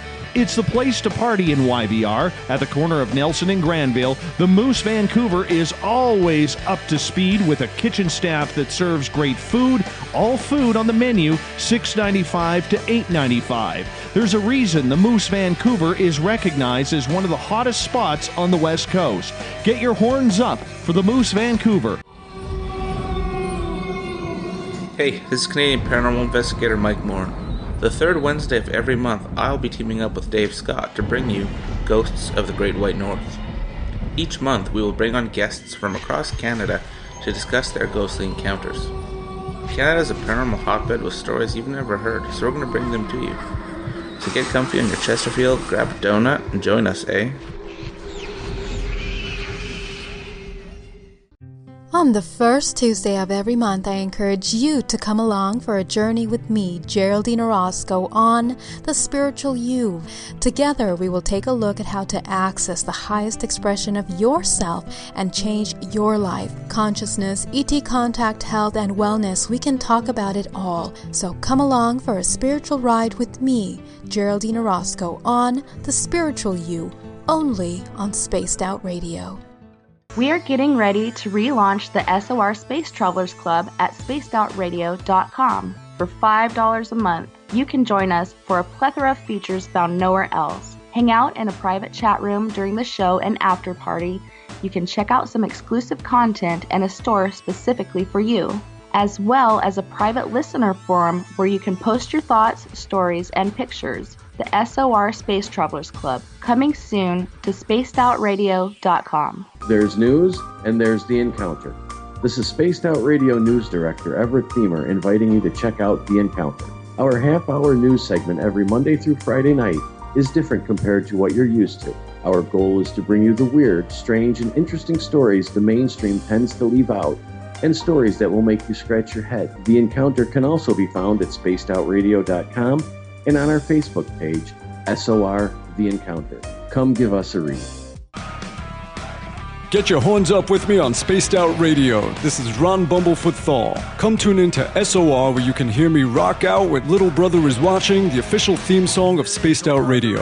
And then come on over to bumblefoot.com where you can find out about my tour schedule, my music, and everything else. Bumblefoot.com keeps you up to date on what I'm doing and the best way to stay in touch with my music and music camps. Sign up for my newsletter at bumblefoot.com and remember, Little Brother is Watching. The freedom to post what you want, when you want. That's the social media freedom you need. Social Media Freedom is the free app in your app store. No need to worry about going to jail or being shadow banned any longer. It's the freedom to say what you feel. The freedom to know Big Brother isn't watching. It's the way social media is supposed to be. Social Media Freedom. It's time to set yourself free. Download from your app store today. Visit purpleplates.com today. For over 40 years, the Purple Energy Plates have been delivering amazing results for their many customers. Inspired by the great genius Nikola Tesla, the harmony, healing, and energetic effects of the plates have proven over and over to be beneficial and often miraculous to thousands of customers. Check their site for daily specials and choose from their many energy products. You won't be sorry. Visit them today at purpleplates.com. Are you interested in advertising on Spaced Out Radio? Head to our website at spacedoutradio.com and click on our advertising tab. There, you will find an assortment of ways you can get your product out there with us, from radio commercials to banners and social media. Have a product you like our hosts to endorse? We can do that too. Visit spacedoutradio.com for more details. Find your escape where time has no limits. It's about living today and cherishing the heritage of yesterday. A spirit of adventure for what is new, with the nostalgia of the past. Your timepiece is a reflection of who you are. Life surrounded by beauty from the world around us to the soul within. EscapeWatches.com. There is no time like the present to enjoy your escape. Use promo code SMF2017 for your 20% discount today. Are you intrigued by Paranormal Talk Radio? You'll love the new Paranormal Radio app from TalkStream Live. You'll find a great selection of talk shows covering UFOs, ghosts, strange phenomena, and much more. Download the Paranormal Radio app now and start listening to the very best in paranormal talk entertainment, including the network you're listening to right now, the Paranormal Radio app, free in Google Play and the iOS App Store. Are you looking to keep up with Spaced Out Radio? What better way to do so than to go shopping at the Spaced Out Radio store? It's a great place to get exciting swag that will make you look good. We have t-shirts, hats, hoodies, and so much more for you to dress yourself up with. All you have to do is go on our website, spacedoutradio.com, click on the store, and get what you want. It's that simple. So come shop at our store, where we can own the night together. From the mile-high mountains of Colorado to all of you around the world, this is Tessa Nicole Thomas, and I invite you to stick around spacedoutradio.com for Saturday and Sunday nights where I host Spaced Out Weekend. Let me take you on a wild ride of weird and strange topics, from ghosts and ETs to remote viewing, psychic phenomena, and so much more. We get going at 9 p.m. Pacific, midnight Eastern Time on Spaced Out Weekend, where we own the night.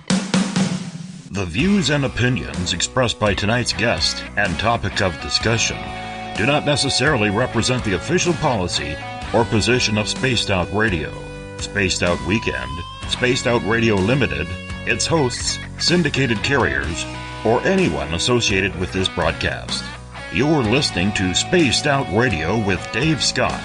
Follow Dave on Twitter at Spaced Out Radio and hashtag Spaced Out Radio, and on Facebook, Spaced Out Radio Show. Now, back to the program. Welcome back to our third and final hour of Spaced Out Radio tonight. I am your host, Dave Scott. Thank you so much for being with us. This weekend, I will be off in the wilderness finding my Zen, my Chi, probably some firewood as well. But don't worry, we got programming for you. Tessa Nicole Thomas is in for Spaced Out Weekend, going at 9 p.m. Pacific, midnight Eastern, both Saturday and Sunday night. We welcome back everyone listening in on the SOR Radio Network and Deep Talk Radio. Don't forget, all of our archives are free at youtube.com/Spaced Out Radio. Do me a favor, hit that subscribe button. Bill Cardwell has set the password for tonight in the SOR Space Travelers Club, and it's a doozy. AminoheptafluorocyclotetraphosphoNitrile. Holy cow, I may have got it. AminoheptafluorocyclotetraphosphoNitrile. That is your password. I'm still sweating over that one. But Bill sets your password each and every night right here on the mighty SOR. Nobody really knows what that means, but hey, that's the word. That is the word. Our website is spacedoutradio.com, where we have a plethora of features for you. Rock out to Bumblefoot. Soon, you're going to be able to get some great-looking swag at our brand new Spaced Out Radio store. It'll be up and running probably within a couple of weeks. And we have the Great Encounter Online, our news section. Go to our website, click on the news section. It is right there. For the final time tonight, we introduce a beautiful guest that we have tonight, Andrea Perron. You probably recognize her name from the movie The Conjuring. Well, we're talking about UFO experiences that tie in to paranormal as well. Andrea, welcome back. Oh, thank you. And I thank all your listeners for putting up with my Kathleen Turner voice. I picked up the Paranormal up in Michigan in September and have been fighting it ever since. It lived in my head for about 3 weeks and then dropped into my chest. So I'm in the throes of getting over that. And so I apologize if my voice gets a little cracky and I start sounding like Edward R. Murrow on an old tape. But, that's all right. I made it nonetheless. I wouldn't have missed this for the world. And I love coming on your show. And I would happily come on again soon to, continue with this conversation because, if we were to talk for 3 or 4 hours, we would just merely scratch the surface of this subject matter. When I think of one of the lectures that I deliver is the merging of science and spirituality. And as Nikola Tesla said, and I'm paraphrasing, once those two hook up, we're going to make great strides in the course of our understanding and unraveling the mysteries of the universe. And I agree with that. And I think that it is really important that we all be open to every facet of the research and whatever knowledge we can attain and what information we can ascertain during the conducting of said research. But then what happens is that the human element really kicks in and we begin to covet what we've collected as evidence. And if we had, I swear, if we had an international database where evidence could be vetted properly and then placed into the public domain, credited, of course, but placed into the public domain, I think that the compilation of accumulated evidence from around the globe, not only in terms of, spirit activity, but also extraterrestrial engagement, would silence every skeptic and level every cynic. What we have to do is get to the point where there's almost a crisis of conscience in the community, and we start being brave enough to put ourselves out there and to put our stuff out there, knowing that this is a self-devouring creature. It's a field that eats its own young, knowing that that's the case. I've gotten some phenomenal photographs, truly extraordinary photographs of alien spacecraft that are indisputably so, and put them out in the public domain. And, some of the comments are just, are you people kidding me? Now, that's not true on my personal pages because anybody that's there knows exactly what I'm doing and exactly who I am and what I'm about and what I study. So I don't, tend to get blowback in the same way that others might. My following is devoted, and they would never say or do anything to hurt my feelings. That said, I also want critiques of what I put out, but I don't put out anything that I'm not absolutely certain of, and whether it be my own work or that of others. And I know that you're the same way. You're meticulous in word and deed.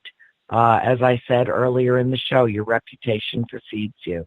And I will join you anytime, gladly, no matter what time of night, to hop right back into this, because this is so critically important to the expansion of human consciousness and our awareness of the world and our place in the universe.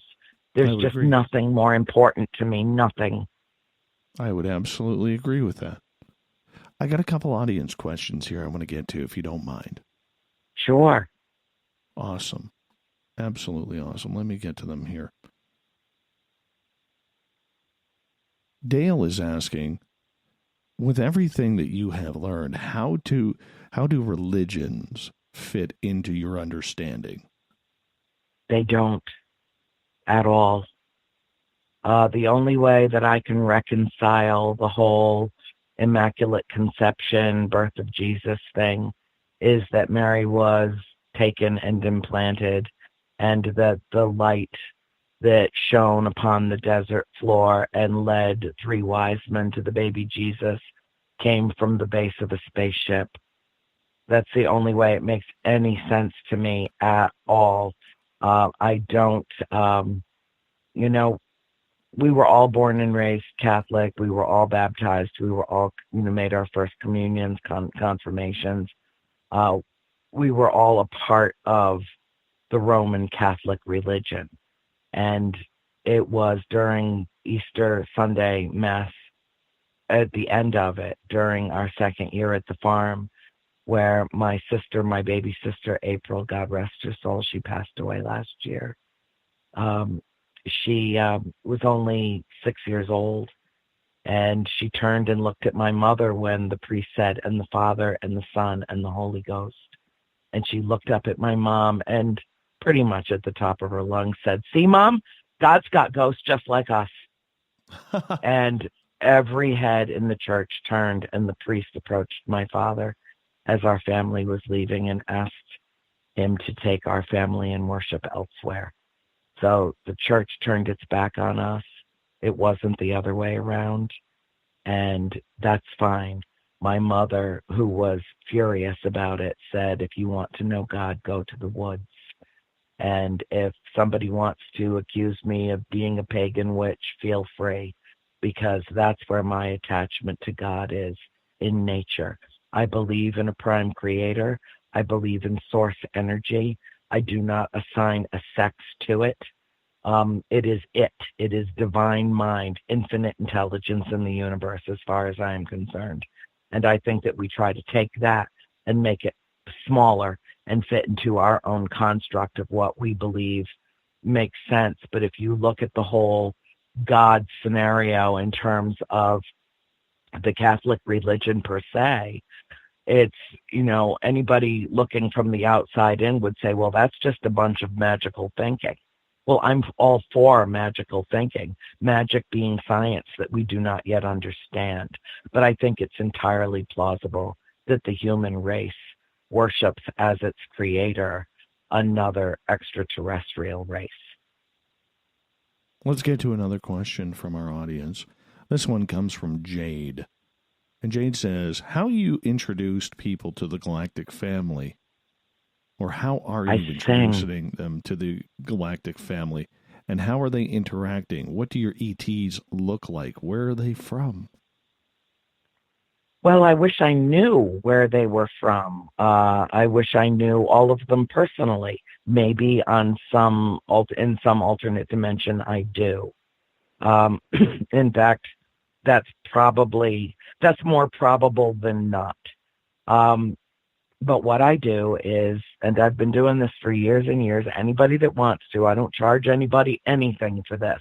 I just, I'm wheezing a little, honey. I'm sorry. Hold on just a second. Oh, God, I got to get over this. Hold on. It's that time. That time of the year. Crud. Yes, it is. Well, and I travel incessantly. I never give my body a chance to recuperate. Sleep is for the merely mortal. I hardly get any. I don't exactly help myself along in this process. So anyway, what do they look like? They are an infinite variety. I've seen so many different vessels, and so many of them are gorgeous, absolutely gorgeous. I've seen things that are in the shape of teardrops. I've seen vessels that were completely, utterly round and solid. I've seen round vessels that were completely translucent. You could literally see the stars through them. I've seen tubular vessels that are long and soft white, kind of fuzzy looking. And those vessels are actually organic beings that beings live inside. Some attribute those to the Venusians. I don't know. And I'll be the first one to tell you I don't have all the answers. Nobody's got all the answers. Kenny's about as close as you'll get to getting answers. But it almost doesn't matter to me. I know that this information is coming to me one way or another. What I do is I take people out into locations where sometimes there's some residual light, sometimes not so much. It doesn't really matter. And I sing to them. They have a series of songs that I've been singing to them for many years that they particularly love. And I don't know if they love them because I sing them to them, or if they told me that these are the songs that they love, and so they're the songs that I love. I don't know what that connection is between the music, but basically I do exactly what Stephen Greer does. It's just that he uses group meditation, deep transcendental mental processes to accomplish virtually the same thing. And that is to have them make their presence known. It's not that they come when called. They're already here in numbers that most human beings could not comprehend, unfathomable numbers. So what I do is I simply go out and I sing to them, and I prepare the audience that's out there to meet them, and I make it a proper introduction so that they understand that they're there to have this engagement, to connect in a profound way with the galactic family, with our sisters and our brothers beyond this realm. But they have to prepare the ground themselves, do the heart work that's involved with this, because it doesn't have anything to do with the head. You clear your mind. You don't even think of anything. I know that's easier said than done, but it is integral to the process.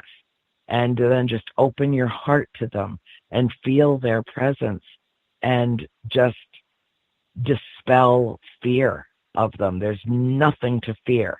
Believe me, if they wanted to take over this planet, they could have done it millennia ago. That's not why they're here. No harm to be done. It's like they invented the Hippocratic Oath. They're very discreet. They're very gentle in their approach, and extremely conscientious in the way that they connect. And so I make sure that the group is prepared, that they know how to look at the sky, which is with the eyes of love and the wonder of a child, to be that open to the experience.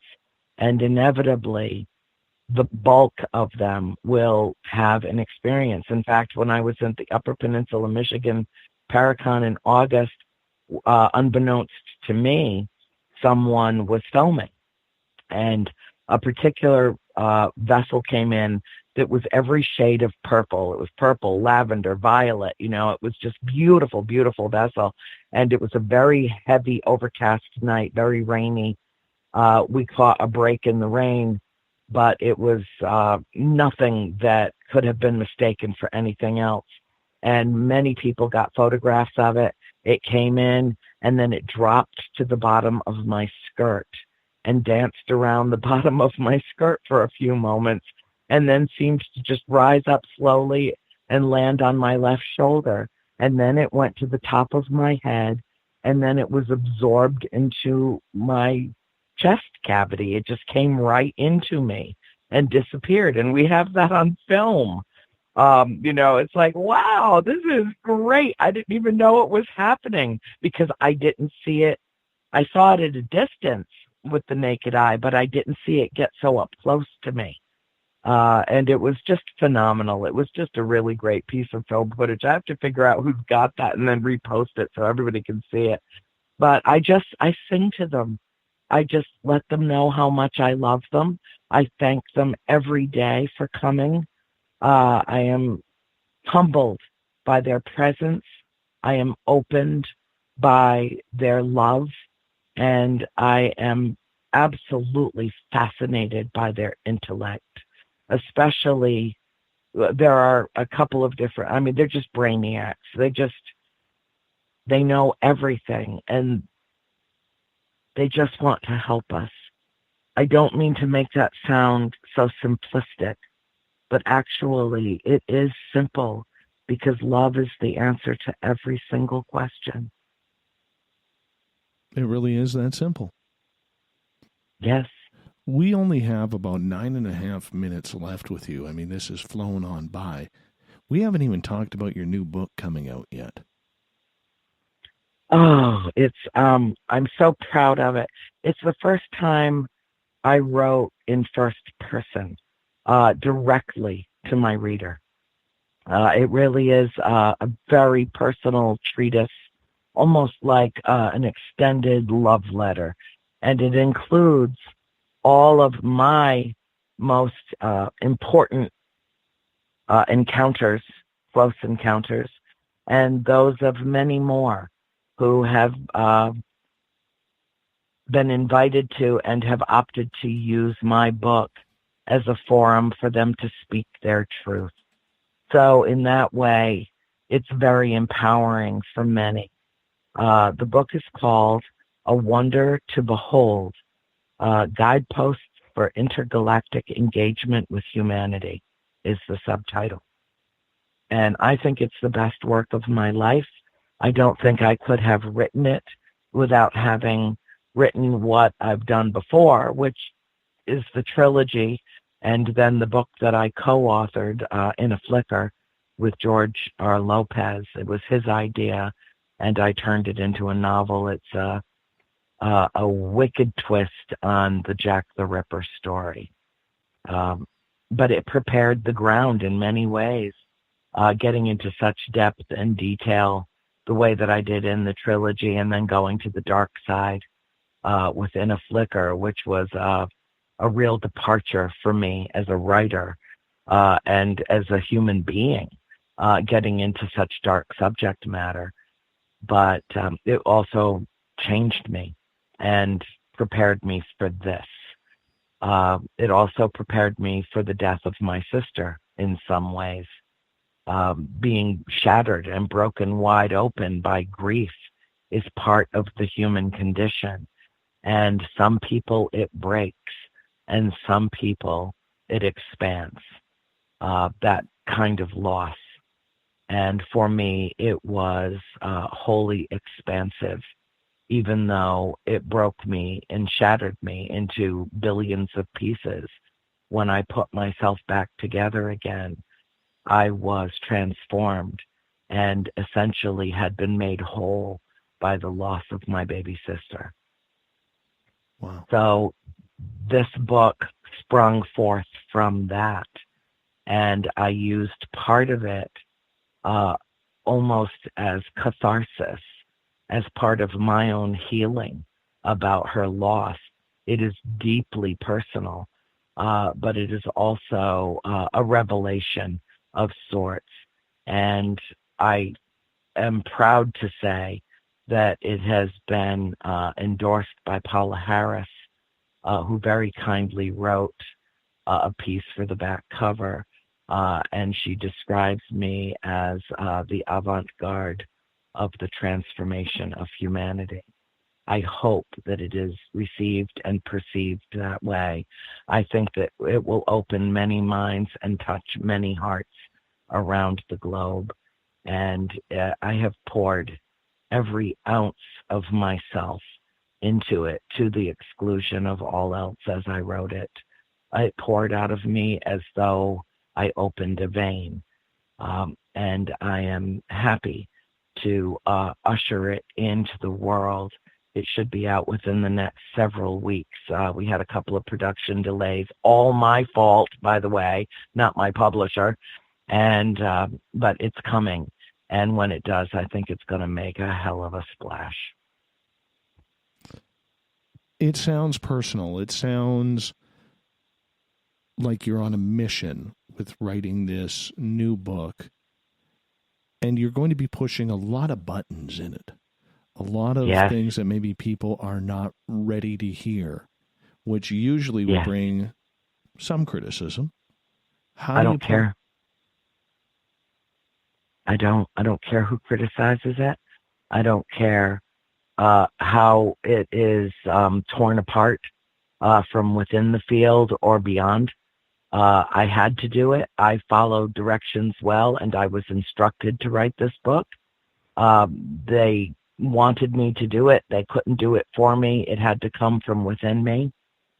And so therefore, I give it to the world as a gift. And however it is received is not on me. That's the individual responsibility of each and every soul that encounters it and how they respond or react. So you expect different reactions from different people? Yes. It will challenge people's belief systems. It may offend some people. It will blow minds wide open. It will maybe frighten some people. I know that that's a possibility. It was certainly not written or intended to be frightening, but the information contained within came through me, not as if I was channeling it, but as though I'm the conduit, and the information flowed universally through me and into the document that eventually became the book. Interesting.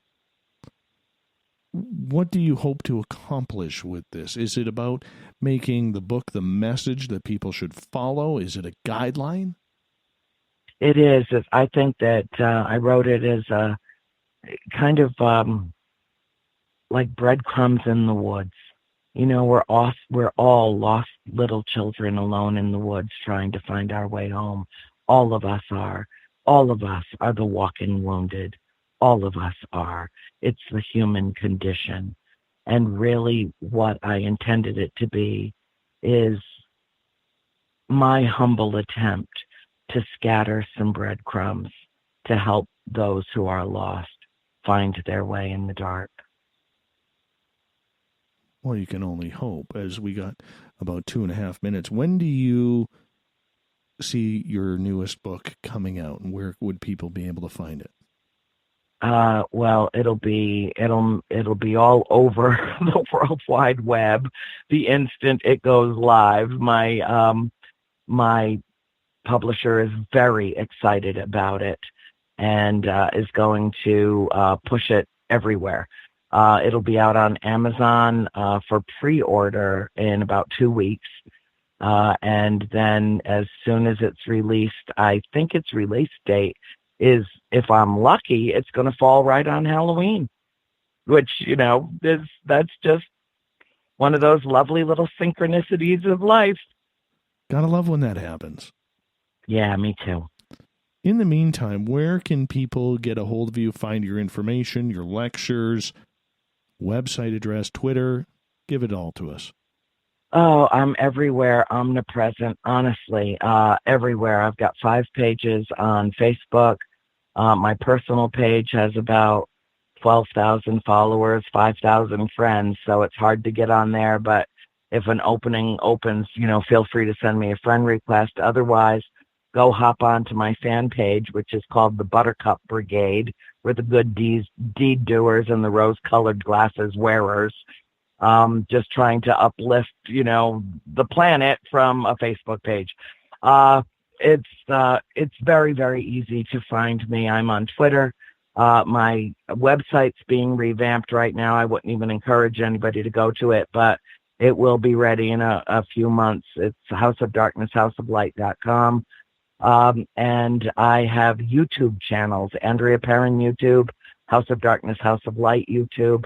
All you have to do is just Google my name and it'll all come up. Love it. Love it. Andrea, thank you so much for being on Spaced Out Radio tonight. What a pleasure. And I promise you, we won't wait 3.25 years before we bring you back on again. I'm delighted to hear that. The pleasure was mine, and I thank you from my heart for giving me the opportunity to share this message. Thank you so much. And we'll bring you on with John Tenney one night. Perfect. Lovely. You'll be shocked. Excellent. I look forward to it. Andrea Tenney, everybody. Andrea Perron. We'll probably bring her on with John Tenney one day. But nonetheless, we got to get to the news right now. We got Olaf Phillips coming up with The Encounter momentarily.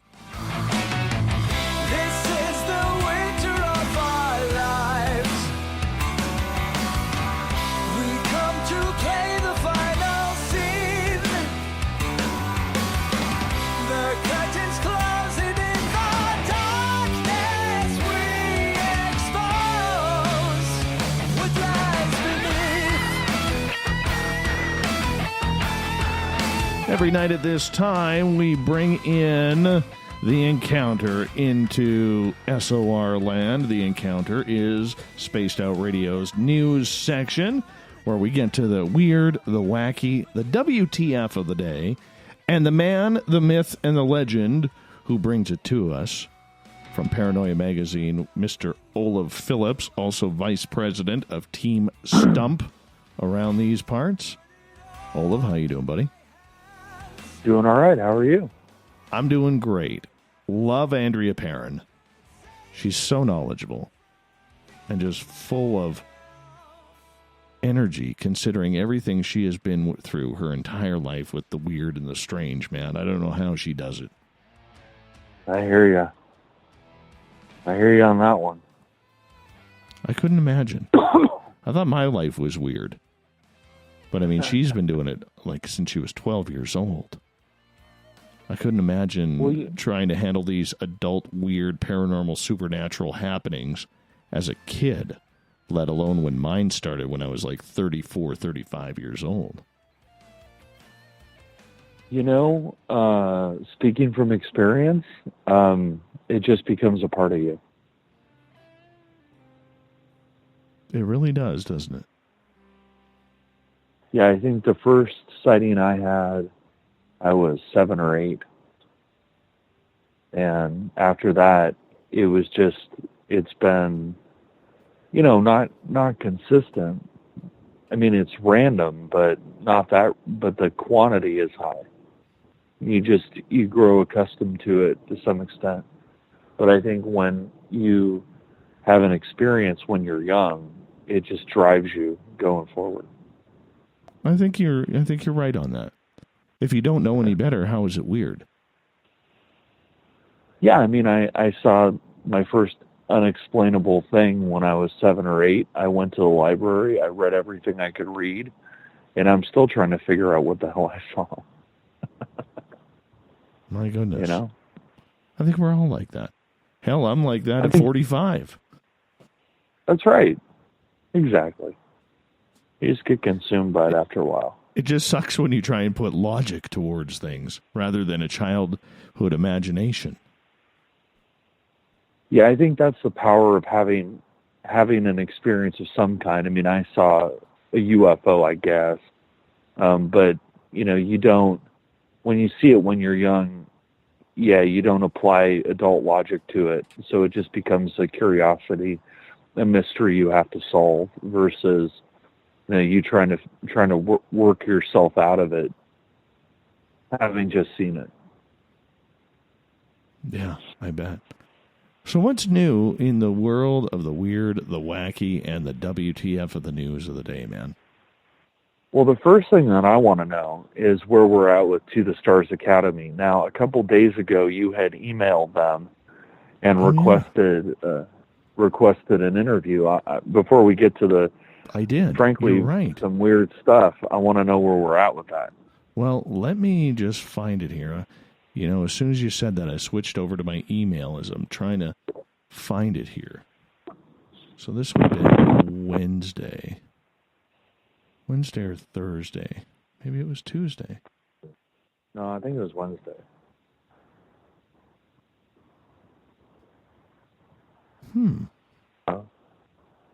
I was very curious what they said. I'm very after curious, your, too. Twitter exchange. They did, you know what? They did respond, and I'm just looking for the email now, as it seems to have vanished. Well, how about a news story? No, how about a dude. news story while you look for it? Dude, this is actually, I'm going to be honest with you, this is tripping me out. It is like gone. Did you put it in a different folder? No,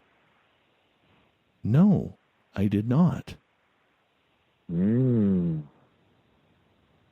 looking curiouser. I'm looking through my emails right now, and I actually got an email back from the To the Stars Academy stating that they would be forwarding my email to the proper sources to potentially conduct an interview. Proper sources, huh? That sounds mysterious. Yeah. That's why I was specifically saving this email to read it. And it is gone from my email. It's not even in my trash box. And I've got I'm one of these guys, I got 91 messages in my trash box. And it is not here. I'm actually kind of blown away by this right now. That's a little strange. Yeah. I'm actually a little weirded out by this right now because the email is poof, gone. I'm typing into my search through my entire email here. Hold on. Okay. It's not there. I'm just watching planes. Not there. At all. Oh, here it is. I found it. Where did it go? I did find it. Says, thank you for your email and interest in To the Stars Academy. We will forward your email to the appropriate channel for media requests. And if they are interested and require more information, someone will reach out. Thank you. So in other words, I doubt they'll get back. See you later. Talk to you later. It was good knowing you. Thanks for your interest, but we have no interest in you guys. Well, you were complaining, so we'll let you know we got your email. Now we're just going to ignore you. By the way, we'll reschedule something with George Knapp. Hey, I got a question for you. I don't know if you saw this story or not, but this is getting really, really weird with Corey Good. Okay. Have you seen this? I did not. Okay. No. He is threatening lawsuits against people who use the term SSP. Oh, I did see that. Yeah. So apparently we are not allowed to use the Secret Space Program acronym because he has it. He has trademarked it. Trademarked, yes. Yeah. Now, if anybody had any doubt in their mind that Corey Good is trying to cash in, I think the fact that he's attempting, that to my knowledge he has not succeeded yet, but he is attempting to trademark SSP. I think that's a clear indication. And I did see a cease and desist letter that was sent out to somebody. Yeah. Now, if that is not evidence that he's trying to cash in, you tell me what is. I would like to know how you can trademark an acronym for a topic that many people use.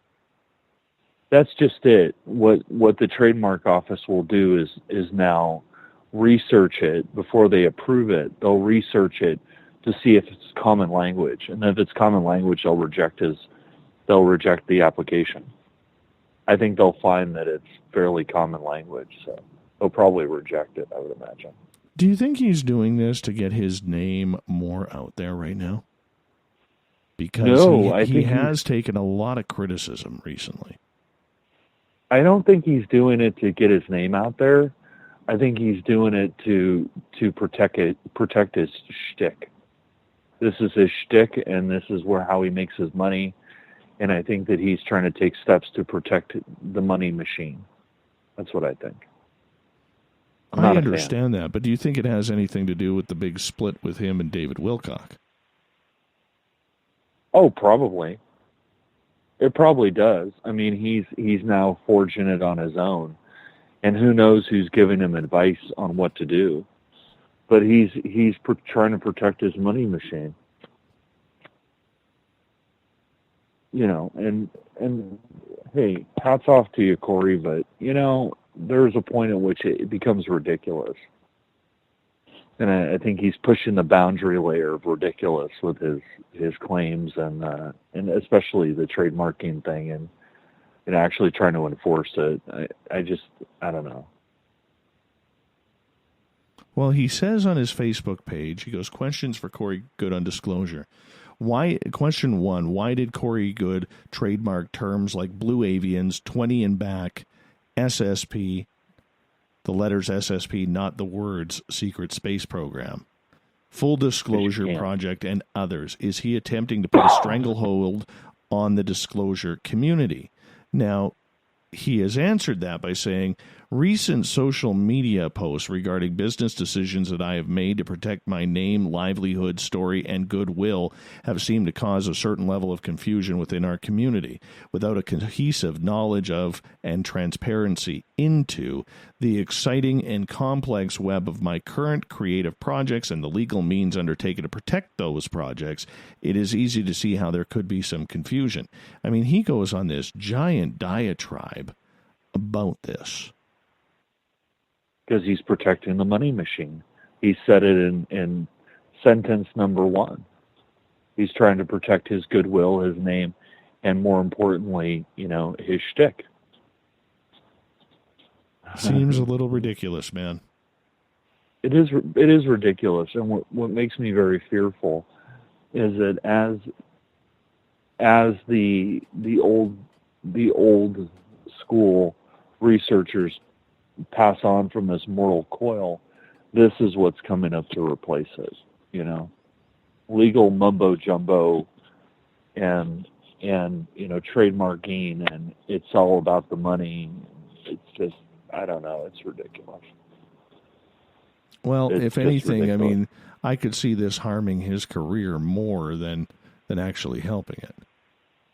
Oh, absolutely. I think that once people, you know, start to read that kind of stuff, they're like, okay, well, you know, why are you doing this? Why are you, you know, you're taking the money from me to buy your books or attend your lectures, and this is how you spend it to silence other people.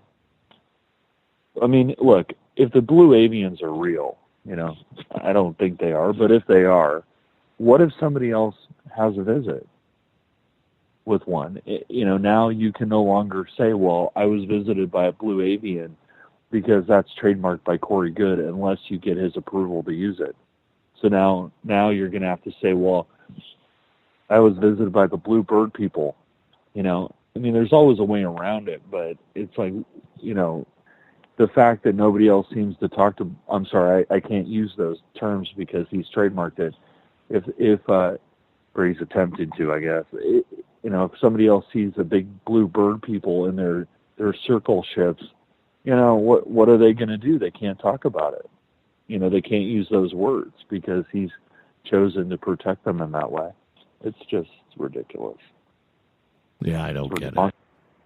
I don't get it. I think it's irresponsible and trying to take advantage of a very, very gullible community. I would agree with that. Terrible. I would agree with that wholeheartedly.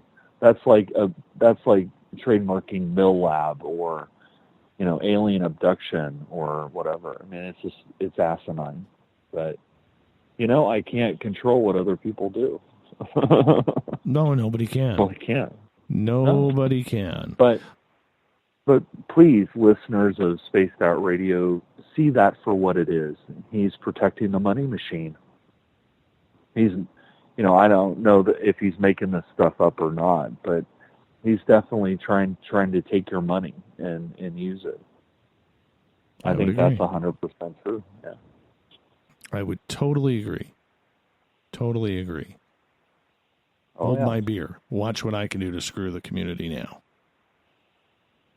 Hold my beer. Watch what I can do to take as much money from them as I can. I think that's more accurate. I would agree. I don't know. Yeah.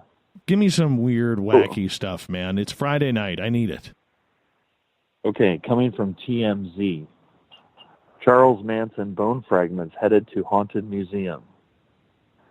This is creepy, even for Charles Manson. The hospital gown the notorious murderer was wearing when he died, along with the coroner's toe tag, and all of the bone fragments are headed to Zach Bagans' haunted museum. A score he's calling the motherlode of all motherlodes. The Ghost Adventure star tells TMZ Manson's grandson, Jason Freeman, gave Zach all the items this week.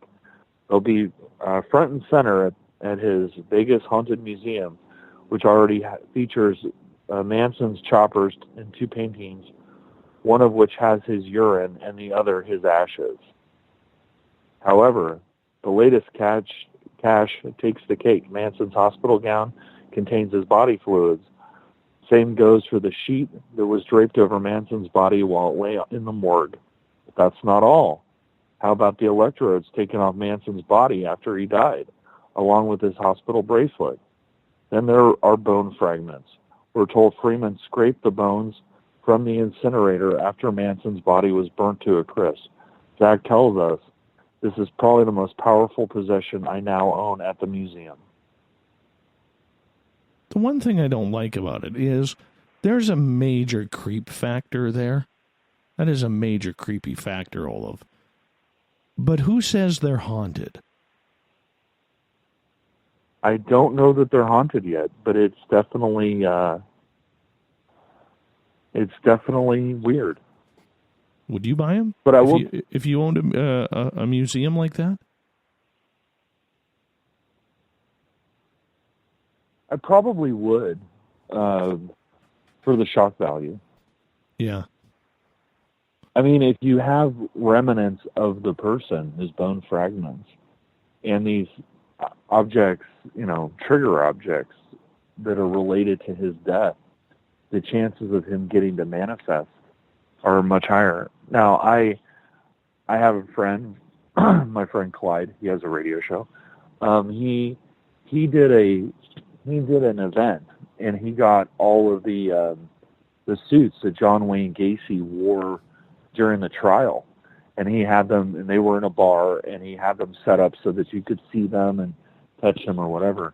And then, he basically called forth and said, John Wayne Gacy, come visit us. And at least, I think, 10 people saw John Wayne Gacy's face appear in a television.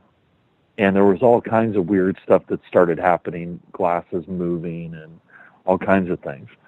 So, you have these powerful objects related to Manson. Manson is a very famous person. And, no doubt that there will be activity related to him. I have no doubt in my mind. Now, do you want him hanging around? I don't know. That's up to you. But no, I definitely get why he did it. I don't like it. I don't want to see that stuff. How do you display it? You know what I'm saying? How do you display it? It'll be interesting. Do you put the bone fragments sure. in a glass case and say, oh, by the way, this was inside Charlie when he died? Yeah, pretty much. Gross. Absolutely Pretty much. Gross. I mean, no doubt that they'll try to conjure Charlie up. Yes. I wouldn't be surprised, if they try to conjure Charlie up as a part of it. I think that's probably the more powerful thing that it's possible for. But do you really want to talk to Charlie? I was in a ghost hunt, and we attempted to contact a person who has been linked to the Zodiac, and we got through. And after we contacted the spirit and communicated with it, and all kinds of strange things really started happening, and not all of them good. So, it depends on what your objective is. If you want to talk to Charlie, that's probably a good way. Not sure Ready? I would want to do that. You ready for another one? I'm ready. Let's bring it on. Virginia man allegedly stole 7 right shoes wearing a Call My Lawyer sweatshirt. Despite the sweatshirt's instructions, it's unclear whether the suspect has a lawyer. Roanoke, Virginia, from Associated Press. A Virginia store has had 20 right foot shoes stolen over the course of 3 break-ins this year. The Roanoke Times reports Roanoke County Police arrested 21-year-old Manuel Carlos Ramirez Godoy in Sunday's burglary of clean shoes, seizing 7 right foot Nike Air Jordans and a sweatshirt printed with Call My Lawyer.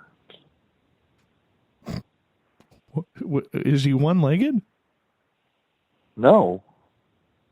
So what's he going to do with just the right shoes? I have no idea. You want weird? I give you weird.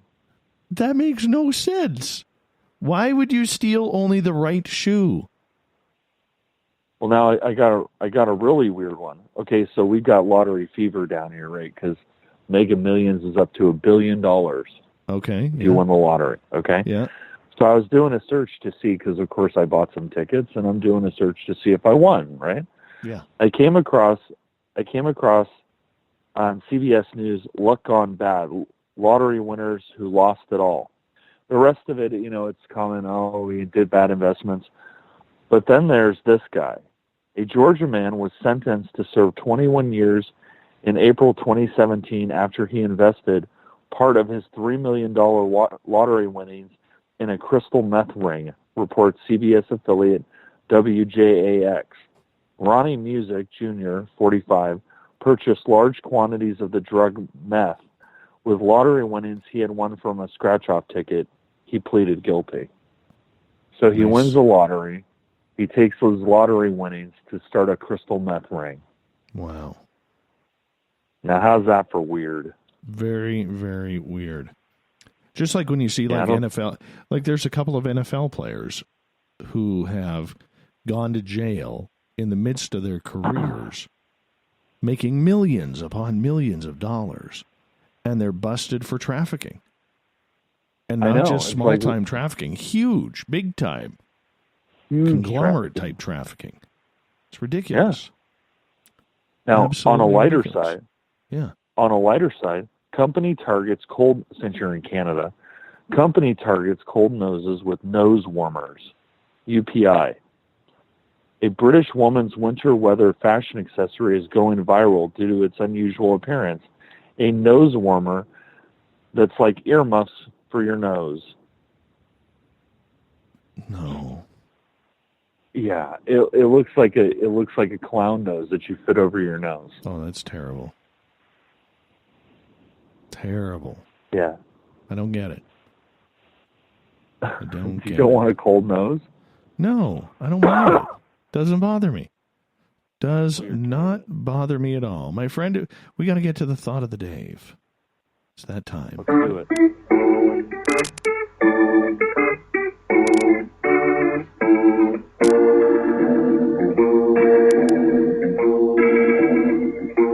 Thought of the Dave happens every night at this time, where we take a question, put it on our Facebook page and our Twitter page, and then we read your answers on the air. So today's Thought of the Dave is as follows. Do you think there's a connection between the paranormal and UFOs and aliens? Some of your responses. Ginny just added us on Twitter. She says, based on my own personal experiences, they happen all at the same time at key moments in your life and are intertwined. It leads to personal growth and happens in waves. Thank you, Ginny, and thank you for finding Spaced Out Radio. Appreciate that. Graham says, only the etheric dimensions, dead aliens, as well as wraith aliens from crashed or captives taken, and both The extraterrestrial and etheric spirits of the deceased beings I feel operate on the flux frequency. Trust me, my friend Dave. Okay, I trust you. Julien, I believe the ghost phenomena is related to the field. Yes. Jock, I think there's an afterlife connect too, especially to experiencers. Jock may have something there. I really do believe that. Marty, retired skeptic, states as follows. I think they made their connection on paranormaldate.com. Nice. Oh, very, very nice. Very nice, Marty. Thank you. All the way from the UK, the lovely and talented WGAFA on Twitter. Yes, they are all of unknown origins. Aliens could be dimensional, so could ghosts. When we die, our souls might go to another dimension. It could sort of be the circle of afterlife. They are all linked together somehow.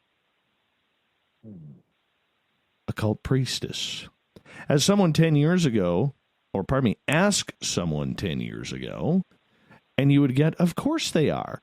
Yet with the CIA doing their order out of chaos, no one understands the paranormal is spiritual in nature. Scientific measurement is lost when we come to these mysteries. Know thyself. Oh, wow. That one was kind of deep. Tony, yes, Dave, there is. We have seen aliens astrally. Serena, absolutely. Paranormal is an umbrella term because aliens might be from another dimension or paranormal reality. The deeper you dig into this topic, the more points of relationship and commonality you will start to find. We're getting deep here, Olaf. Deep. All right. Very. Jade. Jacques Vallée seemed to think so and wrote about it in his book, Passport to Magonia, From Folklore to Flying Saucers. Uncle Dale. Yeah. And his mustache. You never know who writes it. Is it Dale or his mustache? He says, any sufficiently advanced technology is indistinguishable from magic. Arthur C. Clarke's third law. I'm going to take that as a no. Michael, the pen man. The term paranormal should be changed to supernormal. Example, beyond what is normal, exceeding the average of point or the point of reference. Deep. Tim, as we start to wind this up. Yes, like a lot. All tied into dimensions, portals. The missing 411 is tied into this too. Less likely to be seen, found in rural national parks. John, yes, I believe it's all tied together somehow. Sarah, it is because they can interact interdimensionally or physically. Pick one for the final one. Mike from Revolution Radio, the Nighthawk, says, I hear they call each other daily. Boom. That's where we're ending it tonight. Mr. Olaf Phillips, tell us where you can find Paranoia Magazine. ParanoiaMagazine.com, Paranoia Mag on Twitter, Paranoia Mags on Instagram, and Paranoia Magazine on Facebook. Thank you so much. And you can read The Encounter online at spacedoutradio.com. You go to the news section, click on the tab, boom, there it is. Our Facebook page is SOR The Encounter. We want to say thank you to Andrea Perron for coming on and being our guest tonight on the show. This weekend, Tessa Nicole Thomas is in the captain's chair while I am out to find my Zen, my Chi, maybe a couple of ghosts as well. Tessa gets going 9 p.m. Pacific, midnight Eastern, both Saturday and Sunday night. We got Mr. Ron Bumblefoot THAL rocking in the background with Little Brother is Watching. Bumblefoot is the official music of Spaced Out Radio, rocking us in and out of every single show. Get your horns up for the guitar god himself. Special thanks to all of you at home, in your cars, at work, wherever you may be listening in tonight. Big thank you to everybody on Spreaker for your awesome participation and questions. All the folks on Twitter at hashtag Spaced Out Radio, the Veterans Club, the SOR Space Travelers on Facebook, and in Rev Radio. Thanks for sharing the show, telling your friends, and doing your part to make us bigger and better every single night, because together, my friends, We own the night. I will talk to you on Monday. Mr. Bumblefoot, we need a favor. We need you to take us home. Have a good weekend, everyone. Be safe. See you Monday. Good night.